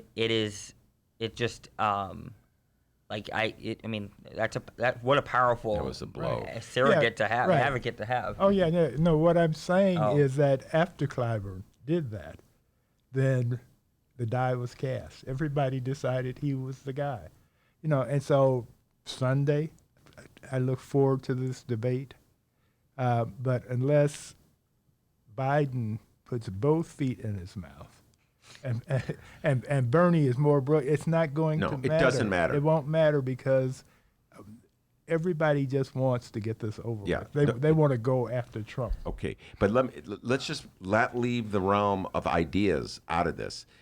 So I talked about some of the notions being put out in advance to deal with this coronavirus, and one of them is a tax break, which will go to absolutely everybody, so it's not going to be income-based. So much for Mayor Pete and his criticism about needing to do income-based programs. The other one is paid leave. Bernie's been talking about paid leave forever. And I'll go back one step further. Bernie's ideas, I say this all the time, because I'm old enough to remember, were Jesse Jackson's ideas. And when he ran in 1988, Bernie's platform and Jesse Jackson's platform are almost identical. And this really irritates me to no end when I hear people tell me that black voters are somehow or other more conservative than white voters. Black voters voted overwhelmingly for Jesse Louis Jackson back in 1988, and he was running on Medicare for all. He was running on a single-payer plan. So these ideas, these are real, legitimate Democratic ideas that get thrown out the window because Democrats have this notion of electability. Then let me go back to my word game. It's not the process, the ideas, it's how you use the labels. That's what black people are having trouble with, is they've been told that communism and et cetera, socialism is bad, so they're not comfortable with it. A lot of Americans aren't comfortable with it. You present the actual ideas, well, this is what it will do. It's not hard to go with at all. But it's because one of the reasons Hillary lost, and there's a movie, a documentary that's out on Hulu now, where they talked about, and I've said this a long time, is the right wing spent 25 years and $1 billion vilifying, demonizing the Clintons. And so that's built in to that. And the right wing has spent that amount of time branding various concepts to their liking, and so you have to do it, but just call it something else. I also think it's just there's a messaging component. Like, we can get to that broader thing, but I think there's a reality of a conversation needs to be had in terms of how the left or the progressive left, or even really the left of center. For instance, Elizabeth Warren is not, she's very progressive, but not as left as Bernie, still struggled, even though she spoke in this sort of woke language. And that doesn't actually communicate to most people. I think the main thing is that if people feel like something's not possible, is that you have to have people who can communicate and say, how can you tell a black person what is and isn't possible? The fact that we've survived this long to be here. It is important that you have a campaign that can do that, to break through on a conversation about opening up new possibilities. And I think what's interesting is that Bernie's campaign, similarly, a Jewish person running for president, is in itself historic, that he really didn't talk about until pretty recent. And to me, I got very offended that we're in a time period where it's more possible for a Nazi to go to a leading presidential candidate's rally and display or the have Nazi. a white nationalist. It's a choice between a white nationalist and a democratic socialist, and you go with the white nationalist. And that's what Trump is. I mean, that's what Trump is, but I think it's just the fact that we're in a political time where the right has gotten to the point where they feel comfortable going to a rally to put out a Nazi flag and do all fascist stuff to a Jewish candidate running for president. And there's just a story that needs to be told, and I think that story may not be Bernie himself's the strong suit, but what is being built long term is something that we have to do, and I think it's very important that we communicate that story and tie it to the material, the real concrete organizing needs of people, and I think it's there. I don't know whether it's the terms that are necessarily scary, but how we describe the terms themselves. So actually, if anything, now I realize I'm in both agreement with Monroe with an addendum. Right, exactly, right. No. Okay, let's go to has that effect on people. Right. Let's go to the messaging. Frank Luntz. The Republican strategist. Yeah, the Republican strategist and wordsmith. He changed gambling to gaming. And so it was okay to do it. Same thing, but now you go to Vegas to game, not to gamble. He changed the estate tax into the death tax. I know Frank Lutz is. Yeah, but you know what? We don't talk about okay. I mean, Lee Atwater, Frank Lutz, Karl Rove, and the work that they did back in the 80s up until this point. And, and then what they did is they also looked at power from a very different perspective. So instead of just who has to be the elected in power, they looked at power at every level that we don't even talk about, the shadow parts of government. So, I look at I was watching, first of all, I kind of nerd into this, but the movie Vice kind of got ignored, but it really sort of described power and, it described how power operates in the world and how it can operate in a very horrible way, simply in a scene in which Dick Cheney gets himself to be vice president. So he doesn't actually have to be president, and he gets to choose all these people in government. And so he's picking out people nobody really knows. So I always like to bring up, none of us know who Paul Wolfowitz is, and he led us to the Iraq War. Vitally important character or person in our history. Nobody knows who he is because Dick Cheney puts Paul Wolfowitz in power, and he sells us on a war and plays an important role in doing that. And I think that one thing that in particular to be a progressive or progressive left is to have to look at what it means to have governing power, and how governing power isn't simply just the person who necessarily won the top of the ticket, but the person who helps write the legislation, the person who puts that vision in terms of legislation, that person who puts people on staff, the person, if you really have power if you got the chief of staff, the policy director, the budget director, the people in charge of some of the bill writing and legal, that is winning serious governing power, and that is a very important next step to a movement that needs to move beyond a movement and into governing. Well, and your generation can do that. I hope so. You're in a position to do it. Because the problem is, when I was in college back in the 60s. What? Yes. It's crazy. Yeah, right, I know. Conservative was a dirty word on the college campus. And what they did was they sat around, the people much younger than you at that time, and started scheming on how they were going to take over. And we're suffering from that we right are. now. And you know what? The Democratic Party is suffering. And I'm sorry, I've watched a couple of these. In the age of coronavirus, we don't really want to. So the elbow bump. This is the generational thing going on right here. There's some agreement here. There is some agreement. Right.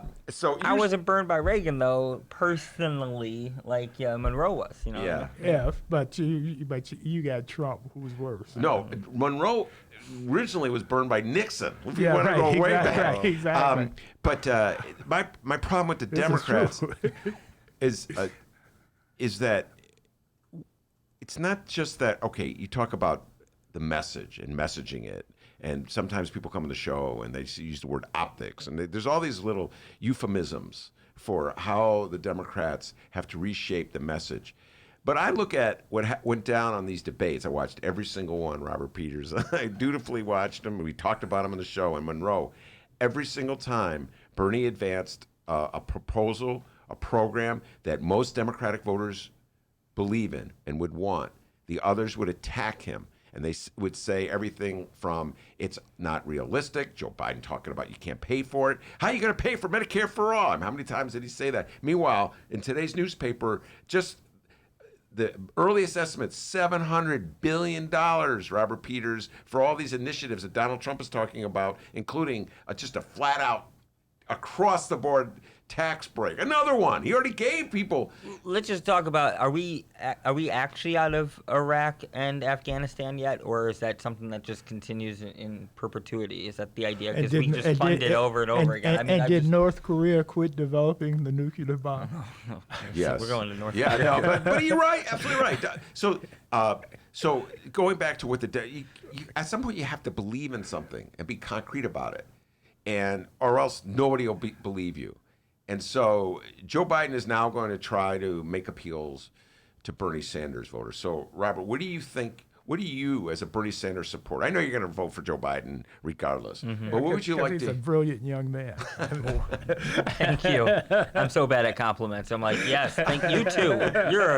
You also, yes. You're a brilliant, mature man. So I'm what do you? 35 going on 15. It's a special skill set. Yeah, well, I'll tell you, in this room, Well, you're young. Exactly. Well, you No, and Dennis. you're a year older than my younger son. To put it in perspective. And 2 years younger than my older son. This is a common theme when Monroe's on the show on Wednesday. Right. All right, so what do you need to hear from Joe Biden? I think that the first part is Bernie's still in the race. He's still running. We have a debate. I think that debate allows an opportunity for a one-on-one, which we haven't had at all during the presidential cycle, during the election cycle. And I think that's an important place to sort of start putting this out as a contrast. I think that if you're Biden, like, it's clear Medicare for all is support. Like, it's not like it's politically risky for the base right now when it comes to Medicare for all. I don't think so. I think that people aren't thinking about this from necessarily whether a policy is possible or not. They just want to know if you're going to be able to defeat Trump. Right. But I still say, like, I don't necessarily want to go there. I think that we have a debate. I think that Joe Biden tends to react. He's a very, it's this weird dynamic, and I chalk it up to a lot of anti-Semitism in the fact that Bernie Sanders is loud, yelly, and pushy, and that Joe Biden somehow isn't. Or if he is, he's being a tough guy. But when you actually think about Bernie Sanders as a candidate, he is actually not pushy. He doesn't do gotcha moments. He rarely criticizes people on stage or anything. He kind of stays on the issues. He actually is not.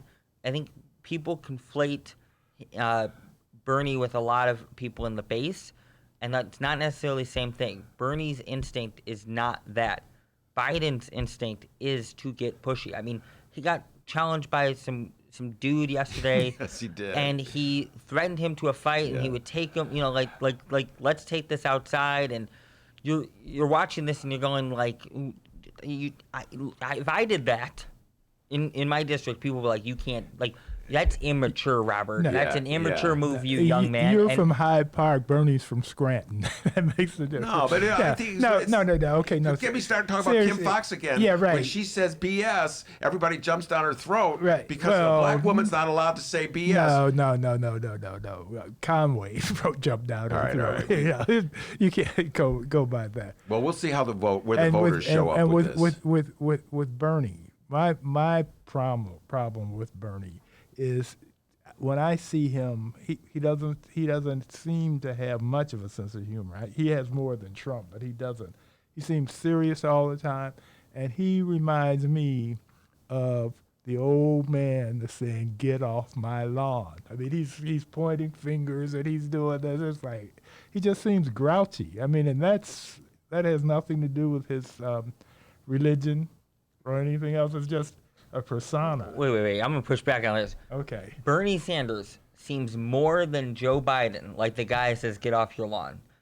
Joe Biden, the guy who looks like a guy who drinks like some, Milwaukee's best, sits there, maybe listening to the ball game, by accidentally slips and doesn't know how to describe something. He's like, I don't know how do black people talk about themselves now, is less the get off our lawn guy than Bernie Sanders? Because I would say Bernie Sanders is I didn't type say of... Bernie was the get off you. I'm talking image. No, but Biden is literally a get off my lawn guy. In all honesty, I think like Bernie's the type of person who would be the really sort of mean person, guy who's like, I'm going to show you a lesson about what you do when you do this. He seems like someone who's like, if you got on the lawn, he'll be like, why are you doing this? Explain why you're doing this, and not be like, get off my lawn. Joe Biden seems like, I'm going to show you a thing or two about, you coming on my property. I'm in politics. Yeah. It's a lot of it is just perception. And I'm talking perception, not the reality. I got perception and not yes. And I think the perception is that Joe Biden likes to lean into being the tough guy. And again, the risk for Joe Biden is not just the ideas, Donald Trump is a narcissistic troll, and he's going to say things to Joe Biden, and is Joe Biden going to hold back? I don't want a debate where Joe Biden threatens to take Donald Trump out back and tell him he's going to do 15 push-ups in like 10 seconds to show him how strong But he he is. probably will do that. That's probably where it's going. Right, exactly. And you know what? Right. I don't think Joe Biden wins that argument, that fight, because at the end of the day, I always think of Donald Trump as, I went to Mount Carmel, went to a Catholic high school. Yeah. So there were the folks who were more of your jock sports guys. Yeah. There were the folks who hung out with the jock sports guys, but you didn't know if they knew how to play sports, but they were real assholes. And then there were folks like me who liked sports, but was definitely pretty nerdy. That's where I was too. Yeah, Right. and the lesson I learned is the person who was not actually good at sports, but had the jock behavior, there was no way you could out-muscle them. There was no way you could really out-joke them, right? You just kind of had to laugh and brush it off. And if you want to see people get pissed off, it's when you do that, because then they're like, I'm going to keep going at it. The best way to deal with Donald Trump is that if he's trolling you and he's coming at you, is to kind of just ignore it and move on and stay on message, because he's going to get more and more upset, because that's his main effective tactic. But if you fall for it, you're essentially playing into his hands, because he knows that will just trigger a response over and over again. So treat Donald Trump like the kid who's not really good at throwing the football, but definitely likes to stand next to the kid who's throwing the football. All right, we're going to let that be the last word. We have Hilesh Patel on deck from the Field Foundation. Hey, Robert, give us some information about your campaign, where people can find you, your opponent. What's the deal? So, yes, I'm running for my first ever election here, and I need as much help as possible. And I think people should go to petersforsenate.com, sign up to volunteer. We need as much support as possible. I think the vision that you've heard here today is that I don't see this campaign as necessarily about me just becoming a state senator, but see this as a long-term organizing project for winning real safety and justice on the south side of Chicago, and I think it's important that we get that done. I talk to people all the time, and they say, I ask them, do you feel safer now than you did 5-10 years ago? And almost everyone says no. And so sort of the vision is that if you don't have a social work in your school, you don't have a nurse in your school, you don't have a grocery store, you don't have a good living wage job, you don't have public transportation, you can't drink the water, then that is not safety and justice, and that is something that we need to bring to everyone in the city. So I could use as much support as possible, whether it's giving a little bit of money or giving a little bit of time, but we're trying to build something special in the 13th district. What about a website? petersforsenate.com. petersforsenate.com. Twitter handle? At Robert J. Peters. Thank you for being on this. This is really good. Dr. I'm D. doing a really bad job as a millennial here. You can go to at Robert J. Peters for Twitter, and my Instagram, I think, is at Robert James Peters. And I tell you what, if holding your own in a conversation with two really old guys is something that anybody's looking for in a candidate, you're the guy. Yeah, I'm holding it out. You did well. He did well. Wednesdays on the Ben Joravsky Show, me and Monroe, every Wednesday, man. Right. We bring these young people in. Right. Let me tell you something, Sonny. Right. All right, very good. Thank you so much, Robert Peters, Monroe Anderson, every Wednesday here, and he's really happy. He's going to go out drinking and celebrating because his boy Joey B had a big night last night. Just kidding. I know you're in the middle. Anyway, No, I'm not. I'm a Biden person now, but I don't dislike Bernie. Fair enough. Let's leave it there. If Bernie won and beat Trump, that's the trick for me.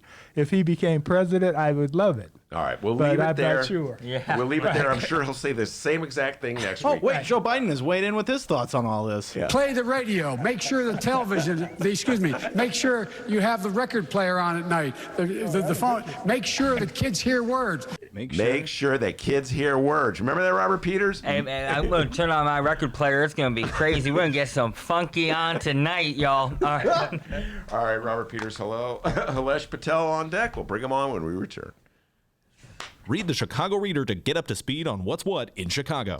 Culture, food, arts and entertainment, weekly concert listings, weekly event listings, the environment, travel. I can continue, but you get the point. And for all of you Chicago political junkies, raw weekly columns on real city politics from Maya Dukmasova and our very own Ben Joravsky. The Chicago Reader, free to the public in newsstands throughout the city and online at chicagoreader.com. Read it now and be a more informed Chicagoan.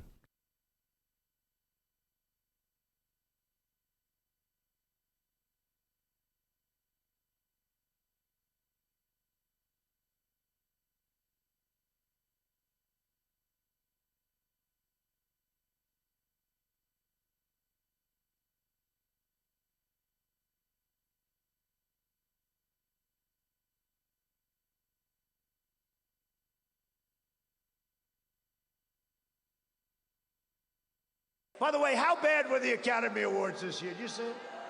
And the winner is a movie from South Korea. What the hell was that all about? We got enough problems with South Korea with trade. On top of it, they give him the best movie of the year. Was it good? I don't know.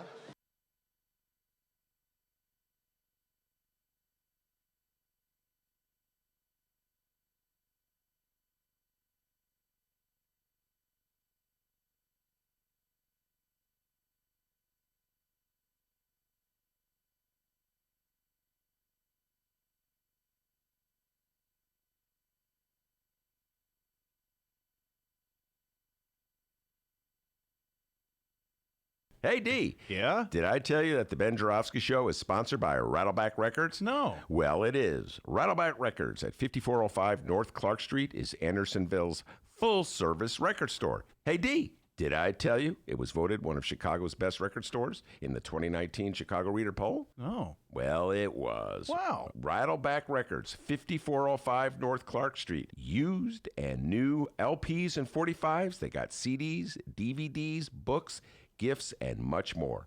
For more information, contact them at rattlebackrecords.com. That's RATTLEBACK records.com. Hey, everybody, it's primary season, and if you're confused about who to vote for, all these weird local elections, water wreck, what is that? I know, right? Well, I suggest that you listen to the Backroom Deal, the Chicago Readers Backroom Deal, with Chicago Readers' very own Ben Joravsky and Maya Dukmasova. What they did, it's about a 10 to 15 minute 10 episodes, each 10 to 15 minutes is what I'm trying to say. And each of those episodes gets you informed on these elections coming up, all right? Like I said, Water Reclamation District, Senate seats, Board of Review, all those ones that may be a little confusing. Ben Joravsky and Maya Dukmasova coach you up a little bit and try to get you informed when you go into the election polls. You can find it at chicagoreader.com and wherever else you download your favorite podcast. It's the Backroom Deal Primaries Edition at chicagoreader.com and wherever else you download your favorite podcast. Welcome back to the Ben Joravsky Show, live from the Chicago Sun-Times. Hilesh Patel in the studio with us. We're taking a transition, making a transition from What's that sound like? That's transition. Hilesh, welcome to the show. Thank you. Good to be here. Field Foundation. D, before we turn over the conversation, you have any updates or anything you want to say? I just want to say, live stream chat room, you guys are awesome. We're having a great conversation today on all things coronavirus, measles, all kinds of stuff. If you want to get informed, learn some stuff, head over to that Ben Joravsky Show live stream chat. If you're listening on the download, go on YouTube, look, and go check it out. And we encourage that you join us, sometime. We're Tuesdays through Fridays, 1 until 3 p.m. Central Time at the Chicago Sun-Times YouTube channel. And hey, we got a few viewers right now. If you're listening to this, watching this, go over and click like. Turns out that helps us out. Not sure how, but it helps us out. Click like. Go over there, weigh in, give a thumbs up, and subscribe to the Ben Joravsky Show Chicago Sun-Times YouTube channel. All right, Hilesh. Now I know you want to talk ultimately about new Chicago. You want to talk about new Chicago leadership, but before we get to that, tell folks a little bit about the Field Foundation. So the Field Foundation is a philanthropic organization based out of Chicago, and even though it has the Field family name, it's not a family foundation. And it's been around for a really long time. Actually, there were two Field Foundations, one in New York, one in Chicago. The one in New York sunsetted. The one in Chicago kept going, did a lot of work, funded a lot of major organizations in Chicago. And 3 years ago, completely shifted focus. We had a new president come on, Angelique Power, and she moved away from funding direct service and moved towards thinking more about policy, advocacy, upstream work. How do we fund the people who are doing the work so that they can make the change? And then we centered our focus on racial equity and focused on what we call heat maps, looking at where the need is the most, and that turned out to be the south and west sides of Chicago. And I would say started off with justice and art as our main program areas, and shifted over in probably 2019 to add leadership and media and storytelling, or journalism. All right, let's just help people out a little bit, may not understand these phrases that you're using.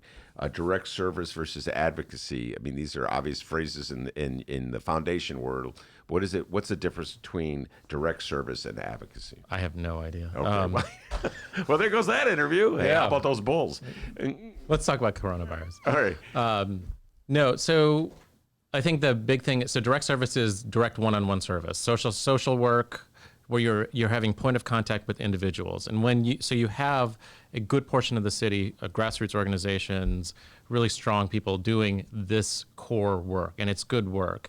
There are also people who are thinking about how do you shift policy, how do you create systems, or how do you oppose things that are happening hypothetically in the mayor's office or hypothetically in the county through policy-based initiatives, anything from cannabis legalization to immigration rights to Chicago Community Bond Fund and criminal justice reform. And what does that look like on that level? Mm-hmm. Now, one of the things when I moved to Chicago, the foundations were very much involved across the board. A lot of them, anyway, were very much the philanthropic foundations, very much involved in giving money to organizations that would stand up to the mayor's office, that might have protests. So the foundation itself would not literally be at the front of the march, but they would make the contribution to the organization that would enable them to hire an organizer who could get people to go do the march. So in that way, they had a very important role in helping the opposition movement in Chicago, always trying to force the powers that be to care about poor neighborhoods. During the Daley years, this is before your time, Mayor Daley, it seemed as though his power was so strong that he got civic Chicago and philanthropic Chicago to more fall in line. This is my humble opinion. I'm speaking my opinions. Do you agree with my analysis of how foundations sort of evolved? And if so, where do you think we are now? Well, let me go backwards. I think we're in a much better place now, and I don't disagree with anything that you're saying. I think it's actually more, I really have to be careful here. I think it's more dramatic than even what you were saying. I think that philanthropic organizations, there's an aspect of giving money that is essentially power-based, and it's not only essentially power-based, it's very colonial. So you're defining language. You're telling people, show me the poor black and brown kids on the south or west sides of Chicago, and I will give you money to do that. So not only are they dictating what gets funding, they are creating language that people have to use that's reinforcing some of the stereotypes that are kind of causing the problems in those neighborhoods. And so for a long time, I think philanthropy, whether it was Daley or I'm not going to say anything, I will leave that to you, Ben, is that really affected. And there was such a connection between organizations. And it's really terrible to have organizations fighting for air and asking for philanthropic dollars and asking for support. And I do think that in our current philanthropic state, there's a shift towards what is it really looking at yourselves or looking in the mirror in terms of organizations and trying to shift the focus towards supporting organizations in the way that they ask for and they need rather than the way that you think. There's this really wonderful article. It's an academic article by Macon Ming Francis that talks about how when the NAACP started, before Brown versus Board of Education, their main focus was anti-lynching and was against violence against black and brown bodies. That was their main focus.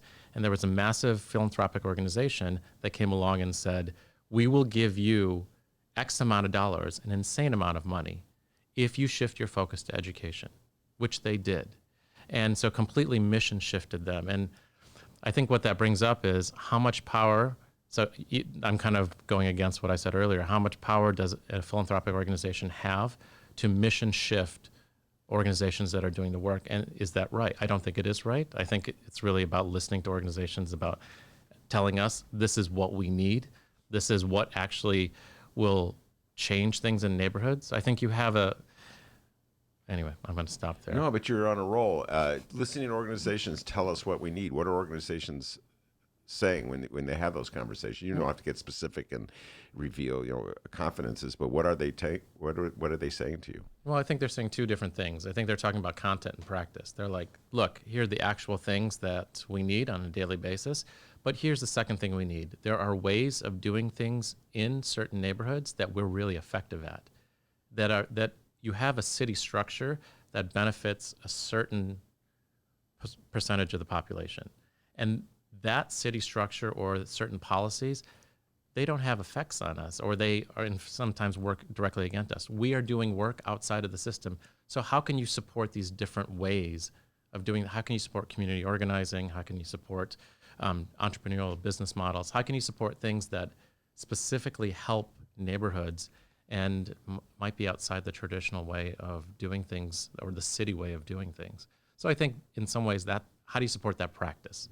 Organizations that are doing really well, like Rage in Englewood, or Urban Growers Collective, or Chicago Community Bond Fund. Any of these organizations that are like, we're using organizing as a tactic, and we're using organizing as a practice to shift.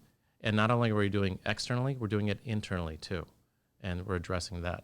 And I think in terms of issues, there are tons of issues that everyone's facing. So, when you talk about something like cannabis legalization, it's not just about legalizing pot. It's about the criminalization of certain individuals and their connection to how the police functions, and their connection to systems and policies that directly affect people who are busted for using, selling, et cetera, et cetera. So after you legalize marijuana, are you going to expunge the records? Are you going to change police policies? So there are people who are like, yes, I'm totally in support of this, but can we look at every single aspect of a situation? Which really, I'm not trying to bring it back home, but really ties to how we're looking at leadership in the city as well. Well, let's talk about that. New Chicago leadership. Go ahead. Well, so I'm not going to overtalk the program. I will just say real quickly so that I oversee the leadership portfolio. And one of the things in the leadership portfolio is a new program that was a collaboration with MacArthur Foundation. It germinated in 2018 and really became solid in the fall of 2018. And in February 2019, we launched the first nomination. We opened the portal, and we asked people who had been grantees of MacArthur Field to start thinking about leadership and nominate leaders, either nominate colleagues or self-nominate. In justice, people who are doing justice work, people who are doing artwork, people who are doing media and storytelling, connected to journalism, and identify leaders. And then that swath came in, and we gave our first awards last year. We gave awards to 14 leaders. And it's a good group. It's a fantastic group. I will, go to bat for any single one of them. But what it did is it changed for me, for the organization, and I think for a good portion of the people who are paying attention, this idea of what does leadership mean. And throughout this past year, what we've learned is everyone's talking about distributed leadership. Everyone's talking about what does it look like when you're not thinking about individual leadership, but what does it look like when you have multiple people leading an organization, shared leadership models? What does it look like when you're looking at community organizers as leaders and how they work internally and externally? I keep saying internally and externally because you have a slew of nonprofits that exist in the city of Chicago that have really outwardly appearing progressive values or models. Are they doing those progressive values or models internally as well? Do they treat their workers that way? Mm-hmm. Do they have systems that coincide or match or mirror the work that they're externally putting out there? And leadership has become this contested thing. And all these people that we gave awards to are talking about, when I asked them, what do you need? When I got them all together and said, here's your award, here's the money. It's, we gave 2 awards, $25,000 unrestricted to the individual and $25,000 matching general operating to their organization. I said, let's sit down, here's your award. What do you need right now? And across the board, all of them said, which was a shock to me, so how do you do leadership? A, how do you support people? B, and then how do I take people after they've come into an organization and show them the next steps? Which is all fascinating to me because they were just recognized as leaders and given this cash award. How do you do leadership? Well, I don't know. I think what these people are showing us, the 14 leaders, and they go across all these program areas, is they are all asking questions and they don't all have the answers, and they're all thinking about how to support other people and build the capacity of other people, and that's across the board. So you take Analia, who is with the Latino Union, or you take Luis Gutierrez with Latinos Progresando, and the core of their work is building the capacity of people coming in through the door. And so it's not focused, they are figureheads. They're like, we are doing all the work, but they want to build the capacity of people coming through the door so that they can assume leadership roles. You take someone like Sarah Ross from the Prison and Neighborhood Arts Project, and she, very carefully in her nomination said, I'm applying for this. I'm nominating myself, but what really I'm doing is bringing attention to the organization, because the way we look at leadership is across everyone. So if you're going to recognize me, you're going to recognize everyone. Or Daryl Holliday at City Bureau, great journalism incubator on the South Side.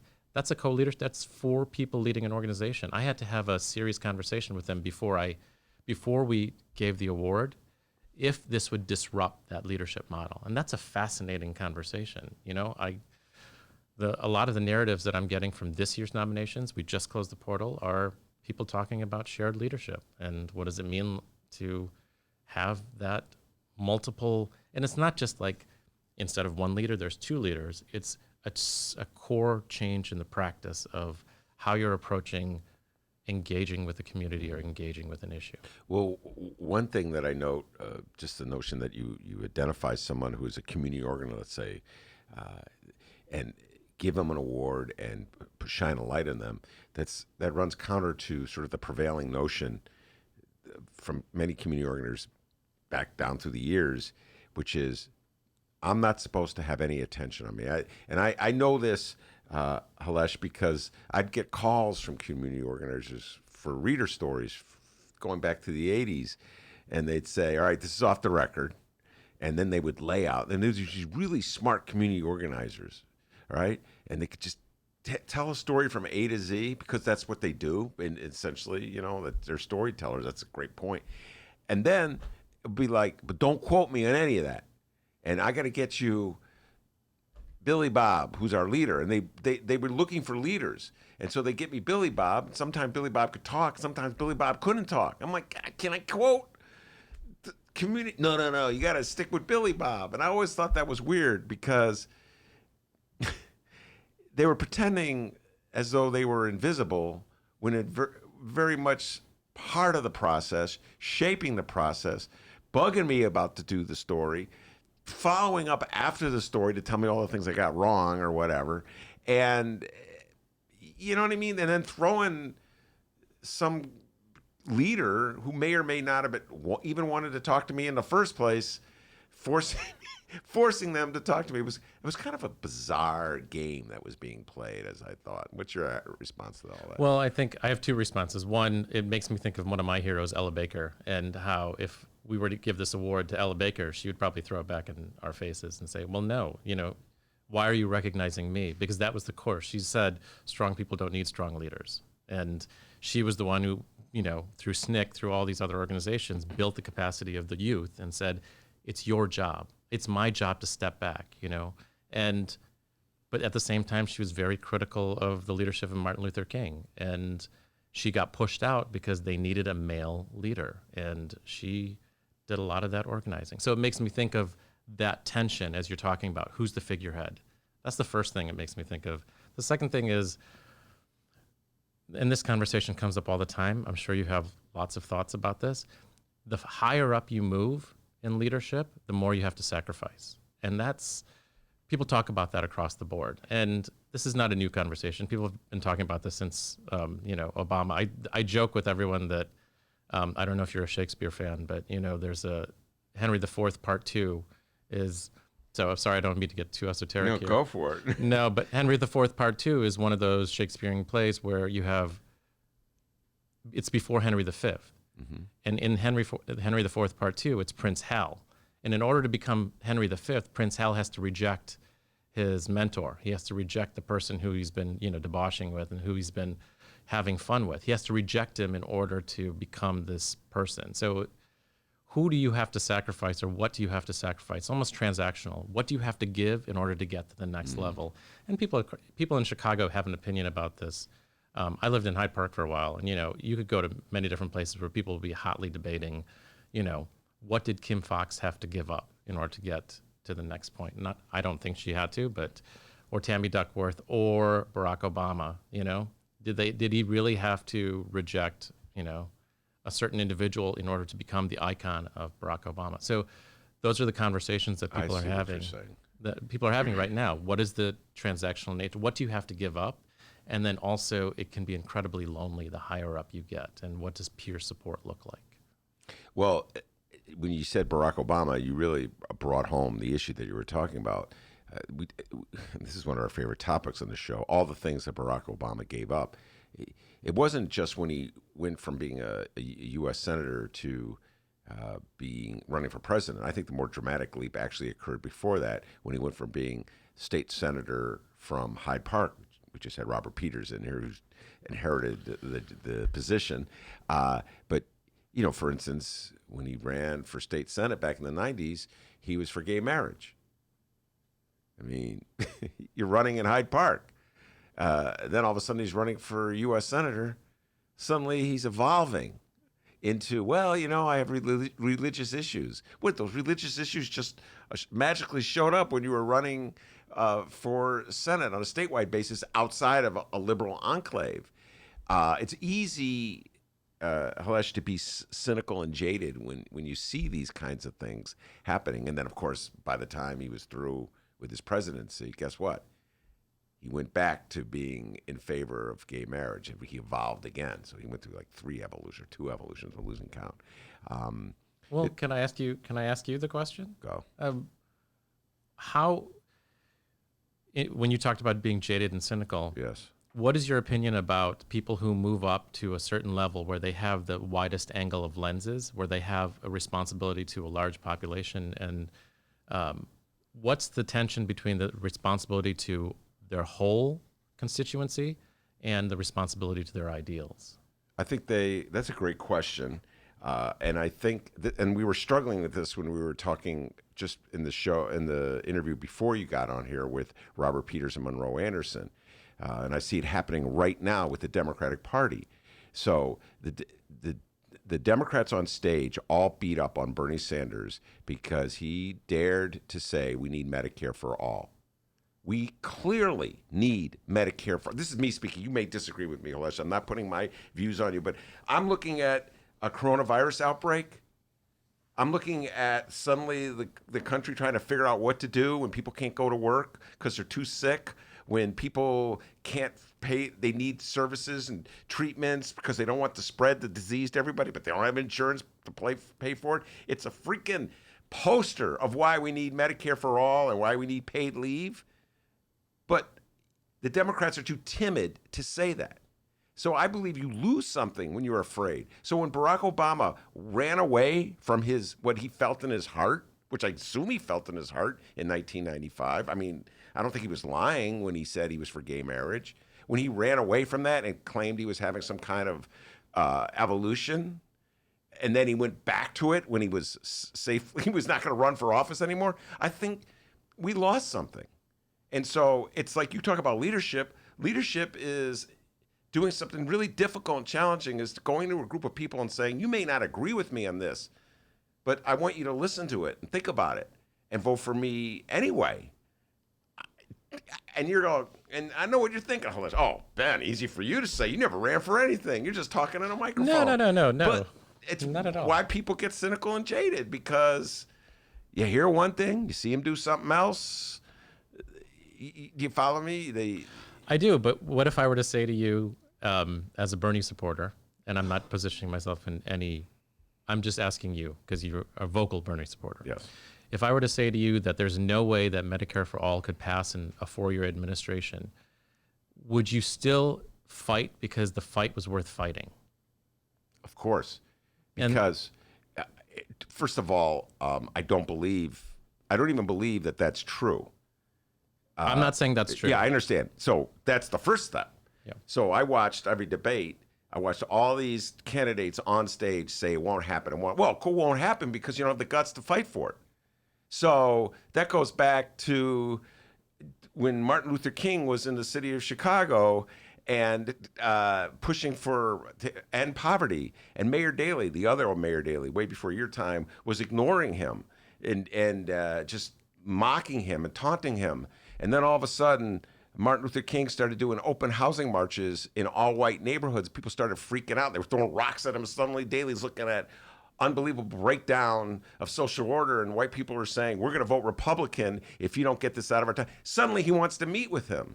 And Martin Luther King didn't give up on his principles and ideals because it was challenging, and he stood to them. And I feel like the Democratic Party should figure out what do you believe in and stand for it. I think this is me personally, I think that's the right thing to do. And politically, look at your life, man. Hilesh, I don't know how old you are, but I'm just guessing that you probably came of age in the 90s, all right? So think of all the years we've lost on the fight for Medicare for all. The Clintons got elected in 1992. We knew this as a people that we needed a new healthcare system. We lost, and every time we lost, we retreated. The difference between Republicans, every time they lose, they move the boundaries. They move it to the right, so everybody follows them. Democrats retreat. And so now we had how many Democrats on stage telling Bernie, you can't give it up. It won't happen. It's a losing proposition. We'll lose swing voters. Stop selling pipe dreams. How can you win when you already conceded before the game's even started? Yeah, I think I don't disagree. Again, I don't disagree with anything you're saying. I think what I think about is rather than, and then this goes back to Ella Baker, this actually goes back to what Robert Peters was talking about. What does organizing really mean? And if you have a Sanders campaign that positioned a real change in the system so that, and I'm saying this delicately because I realize I'm about to walk into a fire. If you take Medicare off the table for a second, and your primary goal is the change of the system, then you're really talking about someone potentially with a pathway to the White House changing the way we look at civic engagement and civic duty and politics in an organizing way, with an organizing lens, and changing that. And I mean, ultimately, I think people attach issues to Bernie Sanders, but really what he's talking about, and when I put him in the context of the other leaders that I meet on a daily basis, what everyone's really talking about is changing, not the system, but changing the way things are done, because that's ultimately how you're going to combat what you were saying, this retreat and this back and forth, that organizing is a tool, and people need to be educated on organizing. So in some ways, I think even the people who support Bernie Sanders see him as a figurehead, but what he and I think other supporters are trying to say is, no, that's not the point. The point is when you're truly organizing, this is what it means. And that's a complex, hard thing to transmit and get across and funnel into a presidential campaign. Do I think it's worthy? Absolutely. And do I meet people who try to do that? Yes. What does that look like translated? I don't know. But I'm not taking a position on this. I'm saying this is what I hear from leaders who are doing the work, that how do you change people's practice? Not the content, not like, yes, people deep down are like, yeah, of course we need healthcare. Of course I'm not going to watch my partner, pass away. For me, I'm 46, 2-time cancer survivor. Healthcare is one of the top things of my list. But I also want to know what it means to change the practice and how that's becoming part of a leadership conversation. All right, very good. Hilesh Patel from the Field Foundation. We're going to take a break. We'll come right back, and I'll ask him the socialism question. We'll close it with that. We'll be right back.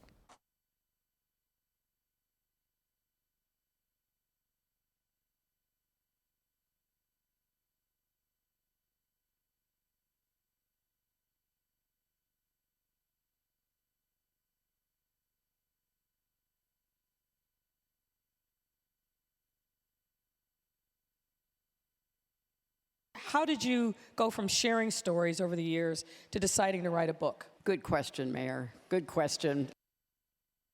Read the Chicago Reader to get up to speed on what's what in Chicago. Culture, food, arts and entertainment, weekly concert listings, weekly event listings, the environment, travel. I can continue, but you get the point. And for all of you Chicago political junkies, raw weekly columns on real city politics from Maya Dukmasova and our very own Ben Joravsky. The Chicago Reader, free to the public in newsstands throughout the city and online at chicagoreader.com. Read it now and be a more informed Chicagoan.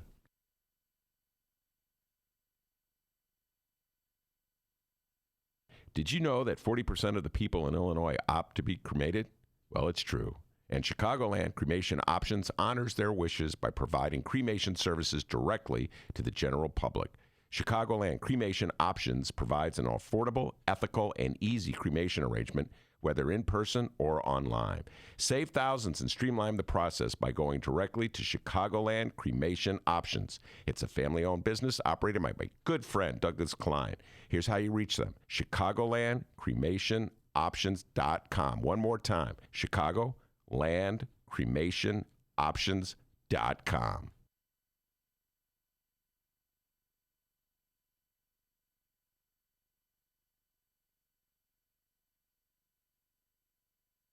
It's Chicagoland's adult entertainment playground. It's the world-famous Admiral Theater, 3940 West Lawrence Avenue. The Admiral is homegrown from Chicago, and it's the most conveniently located club in all of the city. 15 minutes from the O'Hare Airport in downtown Chicago Loop. Voted Chicago's best strip club, the Admiral has showgirls galore and a variety of adult entertainment shows. The world-famous Admiral Theater, open every day from 7 p.m. to 6 a.m., 3940 West Lawrence Avenue. For events, showtime, and other information, visit AdmiralX.com. Must be 18 years of age or older to enter.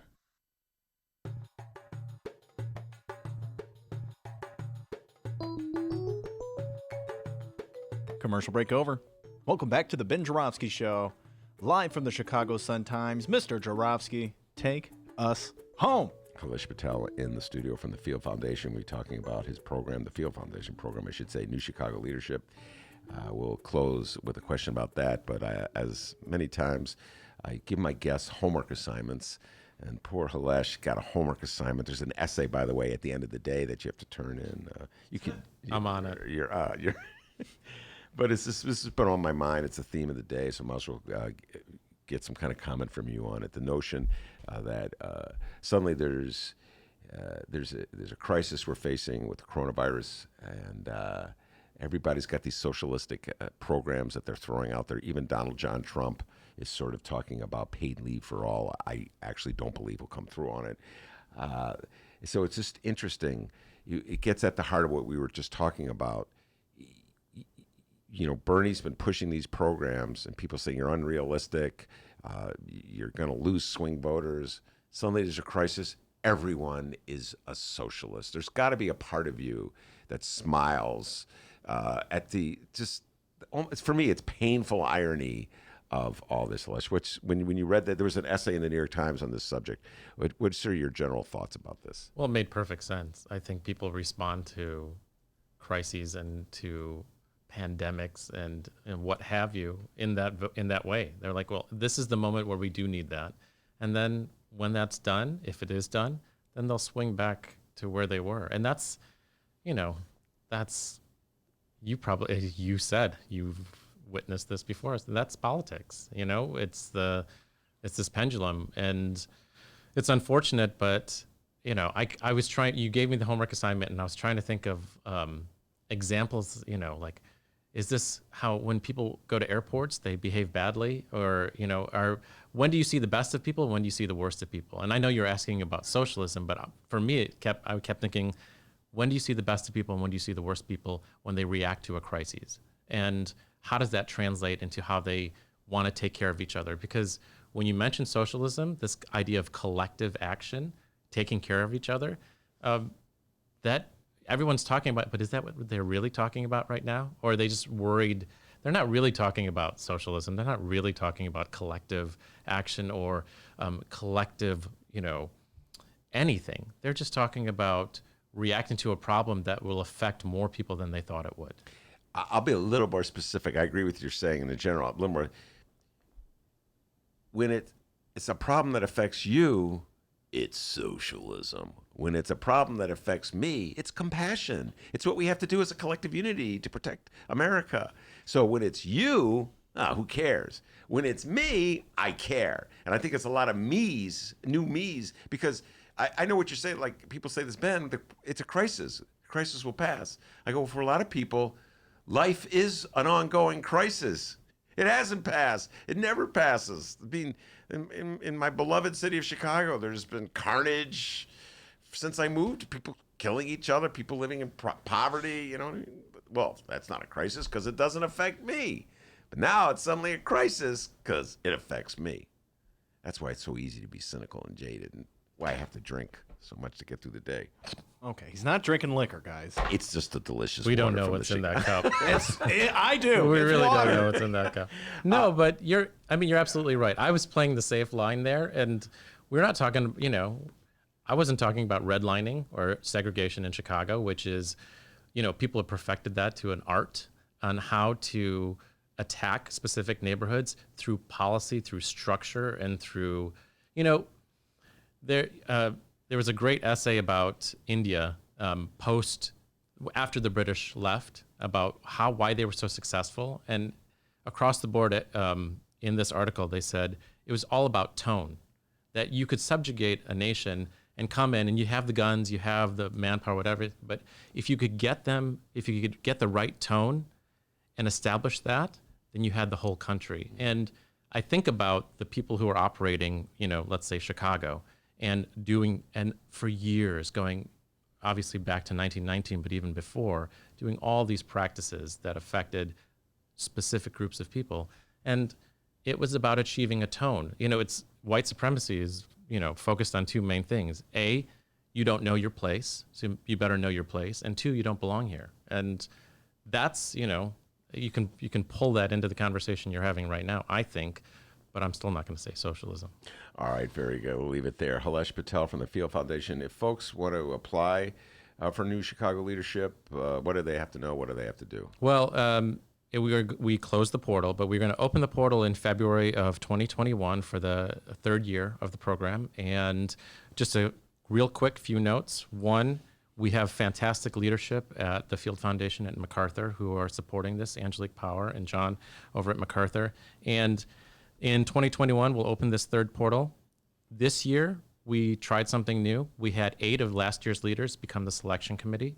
And so they're the ones who are going to be looking at the next batch of leaders. And I think it was a real credit to both organizations that they're really thinking about how leadership is being defined and recommended to the Field Foundation board on who the next group of leaders. So January, the announcement will come. February, the portal will open. And just keep an eye out for probably June this year when the next group of leaders will be announced. And it's going to be a really good group. I am truly confident. All right, very good. We'll have to have you back to talk about the leaders when they're announced, and we'll probably be getting ready for a Democratic convention then. So we'll be really moving into the presidential race. Hilesh Patel, thank you so much for coming on. Appreciate it. We'll see what's in your mug when that happens. Yeah, that delicious. It will always be water. Delicious, sometimes or water. not liquor. Also want to thank Monroe Anderson and Robert Peters. That was a blast listening to them debate. And Miles Porter, the man, myth, legend, doing a great job at the Pride and Joy of Evanston High School. And of course, I love this song. The man who makes it all happen. Pride and Joy of Alton, Illinois. And as Hilesh Patel will tell you, back home in Alton, they call him White Lightning. Give yourself a raise, take it out of petty cash. See you tomorrow, everybody. Hey, and remember, you can download previous Ben Joravsky shows and Benny J bonus interviews at both Chicago Sun-Times and Chicago Reader websites and wherever else you download your favorite podcasts. Downloaders, we live stream this program. It's true. Tuesdays through Fridays, 1 until 3 p.m. Central Time at both Chicago Sun-Times and Chicago Reader websites and the Chicago Sun-Times YouTube channel. Join that YouTube channel and you can join the Benny J live stream chat. Join Jeff, Johnny Joe, J. Marie, and other people whose names doesn't start with the letter J, like Steven, KMA Barry, and Doug. Join the live stream chat. It's always a fantastic time. We'll see you tomorrow. No one calls me White Lightning.